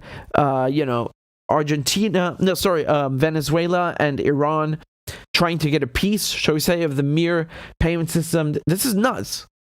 This is crazy. The unraveling of the West has been accelerated at a pace that is frankly was not expected. In any case, I'll be right back. And again, please consider supporting the show if you like what I do or you found it enjoyable or learned something. I'd greatly appreciate it. Thank you. We are very close to hitting the goal, and I know we can do it. I am once again asking for your financial support. A is for All men and women created by you know the thing. B is for I'm beginning to see why your wife left you. C is for Corn Pop was a bad dude, and he ran a bunch of bad boys. D is for Don't worry, I'm so serious. Children, I love to hear them. E is for An excuse to walk by the dealer and say, no, I'm not going to be a mule. I got something to do. I got to go do boom, boom, boom. F is for Time friend, and she's a friend. She's been my friend in and out of public life. G is for Go to Joe 30330. H is for Hairy legs that turn blonde in the sun, and the kids used to come up and reach in the pool and rub my leg down. I is for I'm a Democratic candidate for the United States Senate. J is for Just look at the record. I have President Biden, Vice President Biden. Well, I tell you what, if you look at my record and you still doubt about my commitment, then you should vote for somebody else. K is for Kids jumping on my lap, and I've loved kids jumping on my lap. L is for The lion, dog, face, pony soldier. M is for Make sure make sure you have the record player on at night, the phone. Make sure the kids hear work. N is for NATO. O is for The only African-American woman that's ever been elected to the United States Senate. P is for Poor kids are just as bright and just as talented as white kids. R is for Rest her soul, and although your mom's still alive. S is for Send a text to the word united. T is for Truth over facts. U is for Union workers, the UAW took incredible cuts in their future. V is for I'll vote for somebody else. All right, thanks so much. W is for Wait, you're getting nervous, man. Calm down. It's okay. X is for Xi Jinping. Y is for And you ain't black. I am once again asking for your financial support. A is for All men and women created by you know the thing. B is for I'm beginning to see why your wife left you.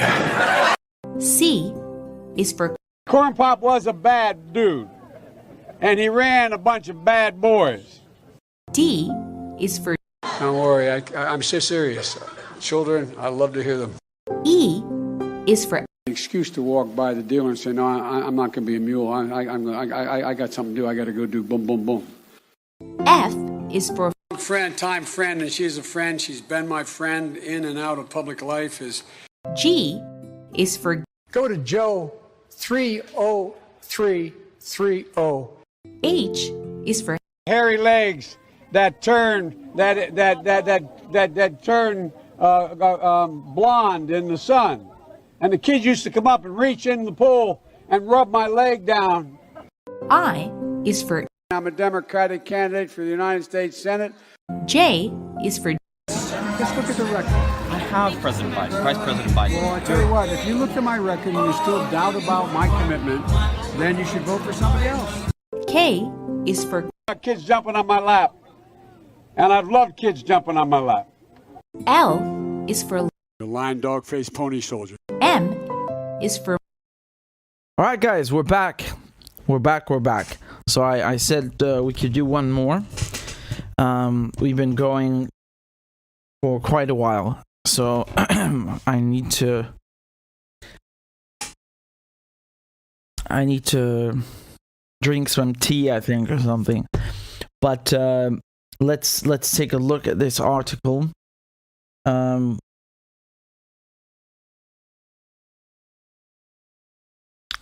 So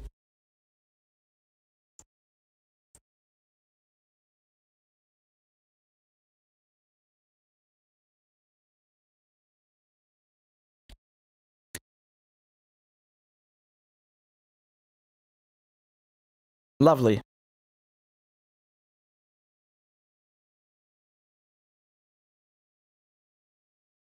I want to show you this article. This is from Iran International, and it says Iran and Russia talk more economic cooperation amid sanctions.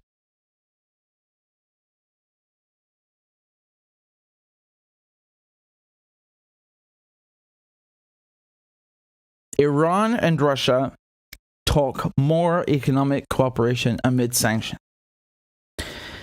Moscow and Tehran are working on a 20-year strategic cooperation deal, according to Lavrov, who's the Russian foreign minister. Tehran's top diplomat met Lavrov in Moscow on Wednesday and discussed an array of foreign policy issues, but also more economic cooperation, as both are under international banking and energy sanctions, right? You guys remember before the Ukraine war started, Iran used to be the #1 sanctioned country by the US, and it had around 3,000 sanctions on it. Then the Ukraine war started, and the Americans piled on Russia with 5,500 plus sanctions. I've no doubt they've increased since that figure a few months ago. And so now Russia is the #1 sanctioned country in the United States. Remember, sanctions are not legal. They're actually illegal. They only apply inside the United States. Okay?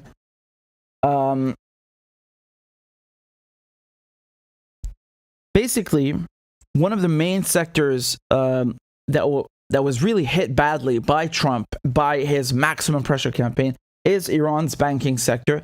The other, it's its oil sector, but here they're talking about banking. Russia is a much bigger gas exporter than Iran, and is also a major oil exporter. So when we say energy, we're talking about gas and oil, both of them, right? So what is the status right now? Basically, the EU has banned Russian oil and Russian gas. Some countries have to phase it out because they rely so much on Russian gas, they just can't do it from, like flicking a light switch or from one day to the next. Iran has the same problem that, it wants to sell its oil. It has millions upon millions of barrels of oil just lying there in storage, waiting to be exported. And it cannot do it because, country A, for example, might want to buy Iran's oil, but then the United States says, okay, fine, you can buy Iran's oil, but then I am going to sanction you. That means I'm going to forbid your energy or your exports or your whatever from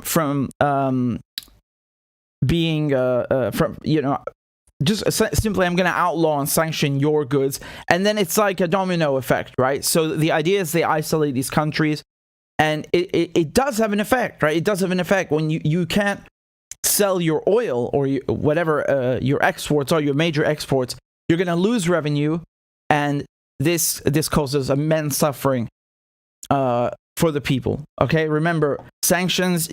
I'm sorry, Putin is not living worse now because he's sanctioned. All the Iranians and Russians, they're officials mostly, and people who are crucial to getting the country running and rolling and staying up top. And they want you to believe that the sanctions are hurting the leaders and the officials, but that's a lie.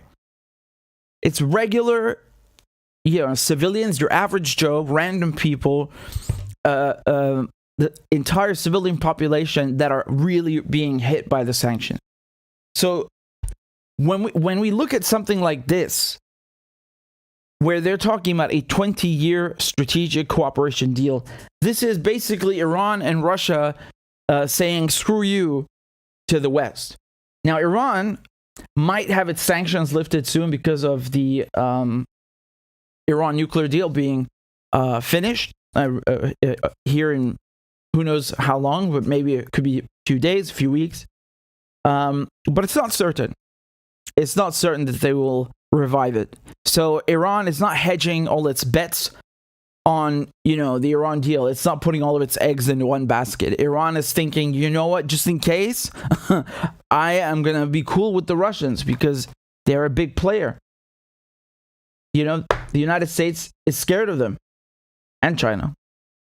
So all these three countries, they've realized that actually if they cooperate together, they don't even need the West. I'm not saying, from one day to the next, this happened. No, this is a process that is gradual. It takes a long time.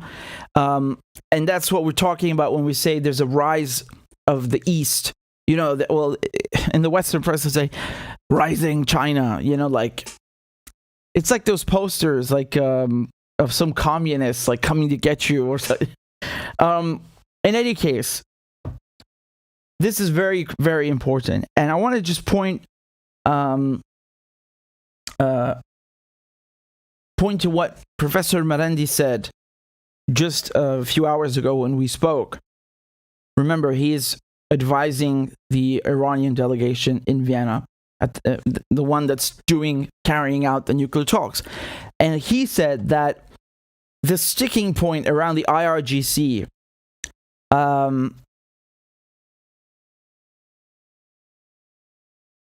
it can be flipped on its head, or shall we say Iran can maybe use it to its advantage.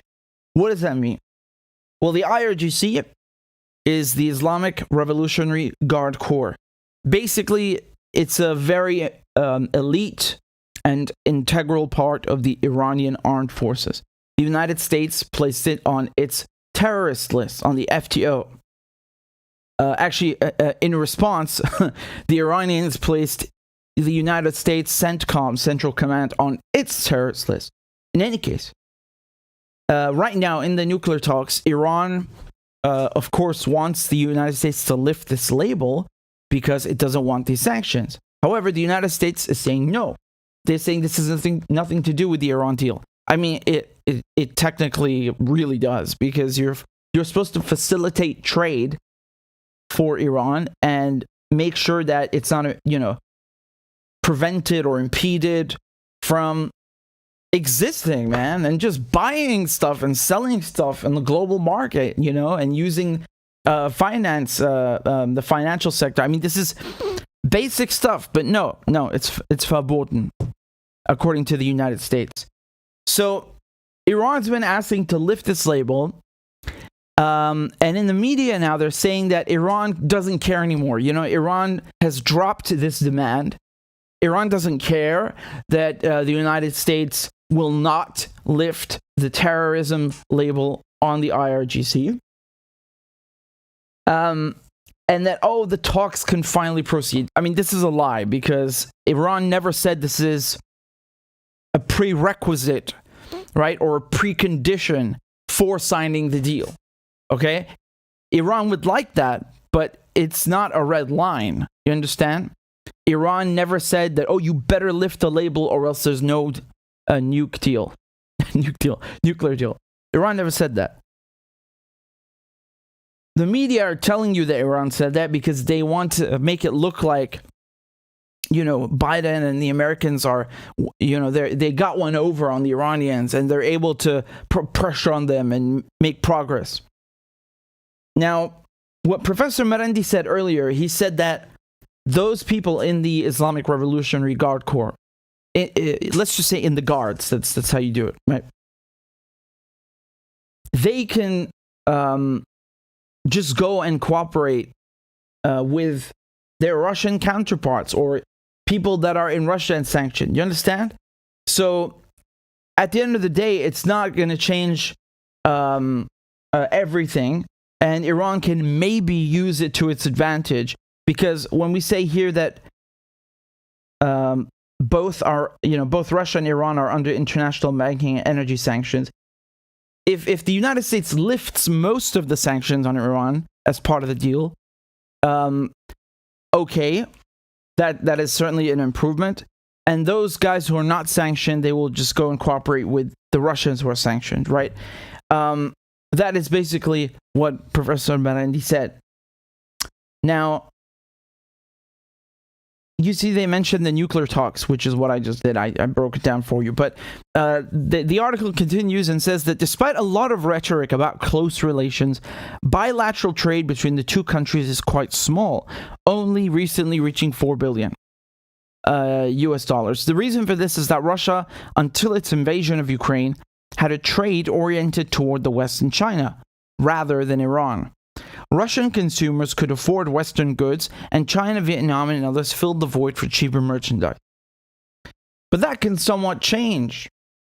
Lavrov, the Russian foreign minister, mentioned plans to launch a free trade zone with Iran. A free trade zone with Iran, and the two allies have been holding talks with Azerbaijan to have a trade corridor from north to south. Still, Russia can benefit more from trade with Turkey, since the latter has not joined Western sanctions. Another project is for project is for Iran to join Russia's Mir payment system, launched in 2017 after the first Western sanctions hit Moscow after Crimea in 2014. The central bank launched the national card payment system after 2014, which issued the Mir payment system later. Both Russia and Iran are cut off from MasterCard and Visa, and Iran is completely banned from the Western banking communication system SWIFT, while also some Russian banks were disconnected from the fast money transfer service in March. The Mir system itself is now contained by around 100 million cardholders, only having access to their Russian bank accounts and unable to do transactions with e-commerce websites elsewhere, except a few former Soviet republics, but that are also part of the Mir. So, again, I've explained all of this to you. We've went through the Mir payment system, and I mean, they're just writing what I literally told you 10 minutes ago, that Venezuela, Iran are trying to join the Mir payment system. That is something that, I mean, it sounds like, oh, it's something small, it doesn't mean anything. Oh, no. Listen, man. What they're saying in this article, and what I have been telling you before, is that the SWIFT banking system, the Mir payment system, these things, they're basically... Sorry, I meant SWIFT and Visa, MasterCard. Pulling out of Russia, pulling out of Iran, they're shooting themselves in the foot. Do you understand? Because right now you can say, oh, the Mir payment system, that's just in Russia. Who cares? It's a closed thing. It can't, it's incomparable to Visa, MasterCard. Maybe today. Are you sure, though, that's going to be the case in 5 years, 10 years? I'm not. On the contrary, I think that these things will grow. The Mir payment system is already growing. Not even months after the war in Ukraine started and the sanctions hit. Do you understand? Iran is not hedging its bets on the nuclear deal. They are ready, and they will increase cooperation with Russia, because the East is now where you want to be. The West is in decline. Oh boy, man. Oh boy. Man, I'm telling you, a card payment system that has 100 million users, and then now going to expand to Turkey, to Iran, to Venezuela. This is huge. And China. Do you remember how China is linking the Mir payment system to its payment system? We looked at that together. This is from a few months ago.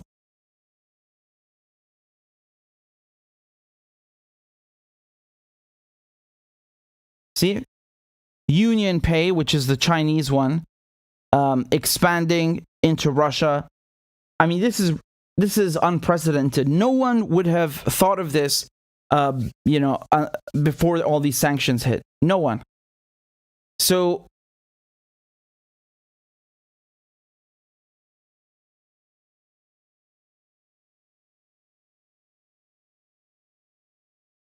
here, this is from AA. They say Russia, Iran to create cooperation mechanisms independent from the West, according to Lavrov.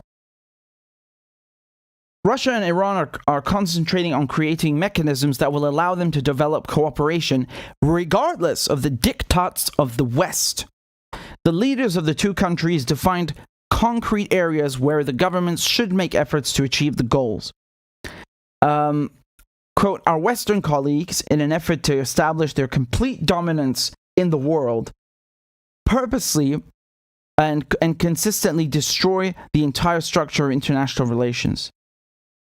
Meanwhile, we are concentrating together with our friends, including, of course, the Islamic Republic of Iran, on creating reliable, constructive mechanisms that will allow us to develop mutually beneficial cooperation regardless of any diktat. I gotta admit, man, that was not perhaps the most interesting way of explaining it, but I'm just gonna say it very simply to you. The Russians and the Iranians, when they say increased cooperation, it doesn't only mean economic. There are other domains. For example, a few weeks ago, we saw that Iran is sending drones to Russia. Could you have ever thought of such a thing before? I mean, it's so funny, like Professor Marandi mentioned, that they're making fun of Iran's drones and then saying, oh, it's really concerning that they're sending them to Russia. Are they good or are they not good? That's besides the point anyway. Like, they can't make up their minds. But it's besides the point. Everything that we've been saying about China, Russia, India, Iran, all cooperating together on a really unprecedented level is true. And it continues to be true. And this is why, these sanctions, they are definitely hurting people in Iran and in Syria and so on. They hurt. But they're not hurting politicians, they're hurting civilians. And there's going to come a point, and I think we are at that point now, where the United States has gone too far with these sanctions. I mean, from one sanction, it's already too far. But my point is they've underestimated their foe. And to be fair, I think the Russians also underestimated what would happen in Ukraine. I think they thought this would be a quick in and out, and now it's 6 months. It's been 6 months. But anyway, that's besides the point. I'm talking about the sanctions.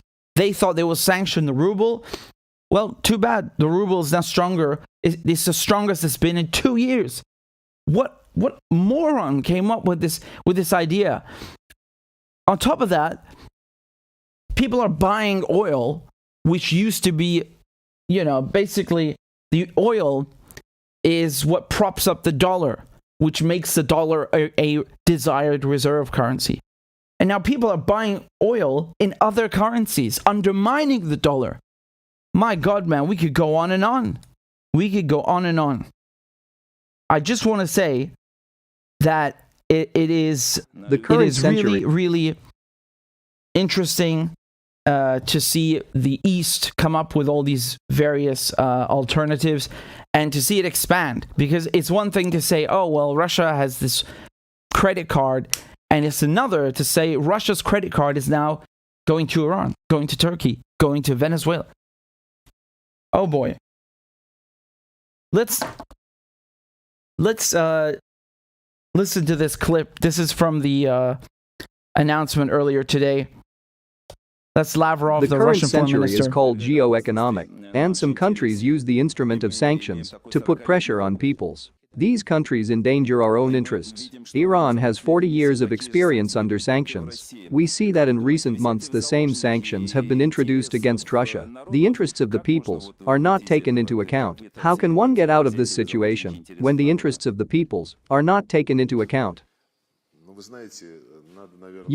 Probably. We need to draw conclusions from what is happening in the world and not allow any people interested in their independent, self-respectful development to find themselves in a situation where someone could try to take them into hostages.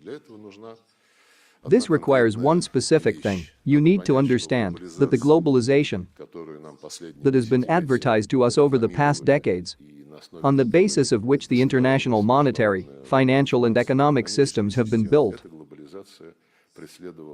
this globalization pursued the sole purpose of ensuring the interests, first of all, of the United States and its satellites. Now we can talk about it directly. And the unreliability of this system of globalization has been repeatedly proven in recent years. This is a huge abuse of the role of the dollar. This is manipulation of the procedures of the World Trade Organization, which no longer suit the United States. Therefore, all countries that are thinking about their future should not only draw conclusions, but they should take practical steps to build a system of their foreign economic relations independent of the American dictate and the dictate of the collective West. We are actively engaged in this with all our key, reliable partners, including the Islamic Republic of Iran. We talked about this today as well. And this will be the focus of the agenda of the forthcoming regular meeting of the Intergovernmental Commission on Trade and Economic Cooperation. Getting away from dependence on the West in those areas that are key to ensuring national interests is now the #1 task for all self-respecting states. As for our energy cooperation with Iran, it is developing progressively. Along with nuclear energy, along with the Bushehr nuclear power plant project, work is already underway on the second and third units. Today we decided and discussed issues of financing. They require special attention. At the same time, cooperation in the oil and gas sector is also developing. Russian companies are making plans and are already starting to implement them with their Iranian partners. Dear friends, if you like this video, hey man, you heard the man. You heard the man. You know, this idea of the West owning the whole world through Wall Street, through the IMF, etc., etc. This era, I think, is coming to an end. Could be wrong. It's not going to happen from one day to the next. And we don't know what lies ahead, what the next world is going to be. But I think it's going to be a multipolar one. And I think that regardless of how it turns out, this current, system that we have, this global economic system, it's not, the problem is not that it's global. The problem is that it's being controlled by a bunch of assholes. to put it bluntly. Do you understand? The United States is weaponizing the dollar to hurt people, to hurt civilians, to put them under sanctions, to ruin their lives. This is not okay. I want to show you one last thing. Let's take a look at the ruble.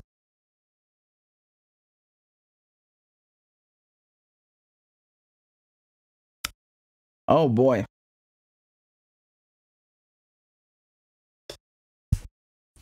Need I say more? Need I say more?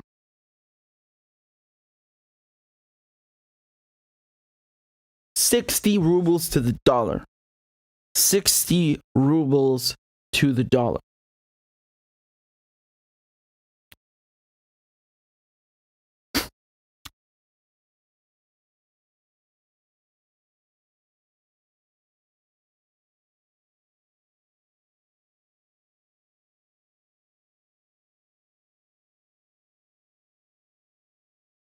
Every time you see me do a segment about Russia and China, or China and Iran, or the global South forming a new shall we say, signing a new memorandum of understanding or forming a new system, increasing the cooperation. Every time that happens, this is another sorry, just a moment. This is another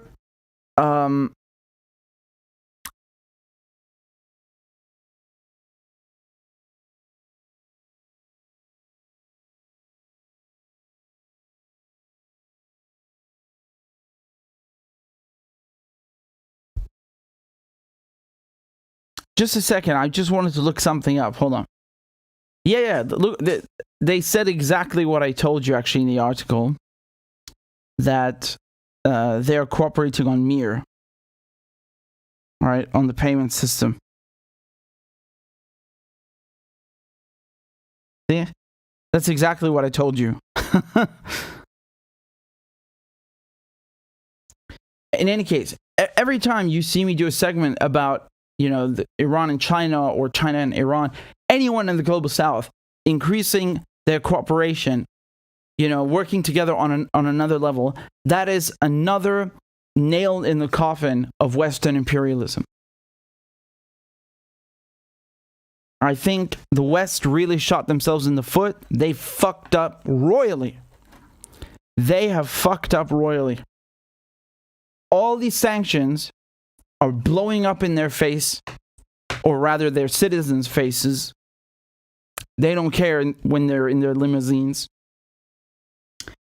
The sanction blowback is unbelievable. Unbelievable. Unprecedented. They have shot themselves in the foot. They have no gas. They have no oil. The ruble is better than it was, before the war. What can I say, man? These people are morons. And their system is collapsing, using the IMF to control countries. They trap them, with debt, and then control their politics. This dollar being weaponized against anyone Uncle Sam doesn't like. Stealing half of the Russian central bank's reserves. I mean, who does that? Regardless what you think of Russia, that's outrageous. That is outrageous. That money does not belong to Putin. It belongs to the Russian people. And, all of this stuff, man, this is the West shooting itself in the foot.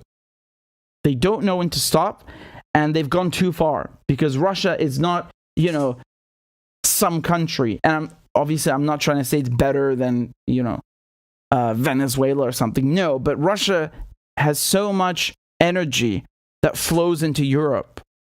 Russia is such a big player when it comes to Europe and its stability, that this was bound to blow up in people's faces in the West. It was just destined to happen, unfortunately.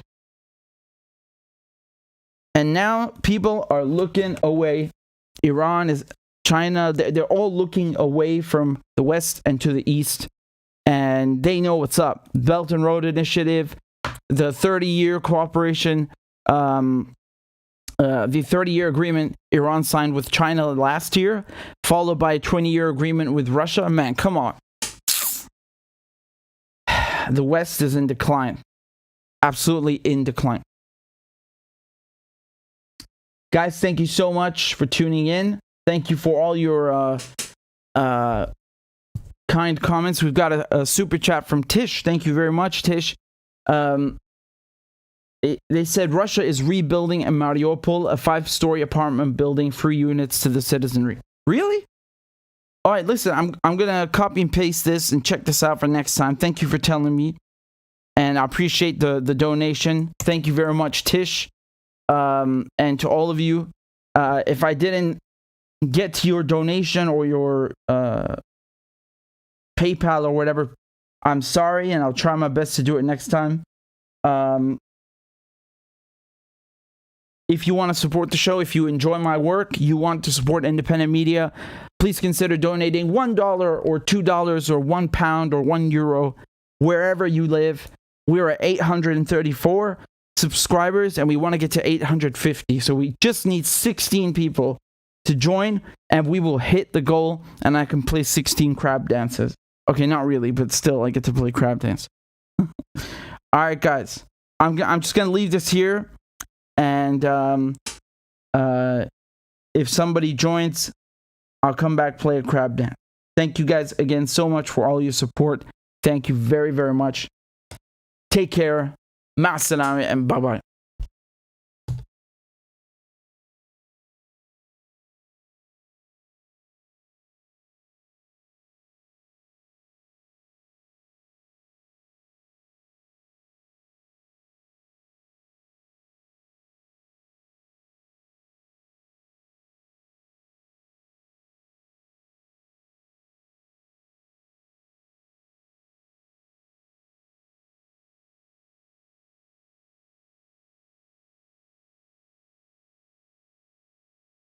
I am once again asking for your financial support. A is for All men and women created by go. You know the thing. B is for I'm beginning to see why your wife left you. C is for Corn Pop was a bad dude, and he ran a bunch of bad boys. D is for Don't worry, I'm so serious. Children, I love to hear them. E is for An excuse to walk by the dealer and say, no, I'm not going to be a mule. I got something to do. I got to go do boom, boom, boom. F is for Friend, and she's a friend. She's been my friend in and out of public life. G is for Go to Joe 30330. H is for Hairy legs that turn blonde in the sun. And the kids used to come up and reach in the pool and rub my leg down. I is for I'm a Democratic candidate for the United States Senate. J is for Just look at the record. I have President Biden, Vice President Biden. Well, I tell you what, if you look at my record and you still doubt about my commitment, then you should vote for somebody else. K is for Kids jumping on my lap. And I've loved kids jumping on my lap. L is for The lion, dog, face, pony soldier. M is for Make sure the television, make sure you have the record player on at night. The phone, make sure the kids hear words. N is for NATO. O is for The only African American woman that's ever been elected to the United States Senate. P is for Poor kids are just as bright and just as talented as white kids. R is for Rest her soul, and although she's your mom's still alive. S is for Send a text to the word united. T is for Truth over facts. U is for Union workers, the UAW took incredible cuts in their future. V is for Don't vote for somebody else. All right, thanks so much. W is for Wait, you're getting nervous, man. Calm down. It's okay. X is for Xi Jinping. Y is for And you ain't black. I am once again asking for your financial support. A is for All men and women created by go. You know the thing. B is for I'm beginning to see why your wife left you. C is for Corn Pop was a bad dude, and he ran a bunch of bad boys. D is for Don't worry, I'm so serious. Children, I love to hear them. E is for An excuse to walk by the dealer and say, no, I'm not going to be a mule. I got something to do. I got to go do boom, boom, boom. F is for Friend, and she's a friend. She's been my friend in and out of public life. G is for Go to Joe 30330.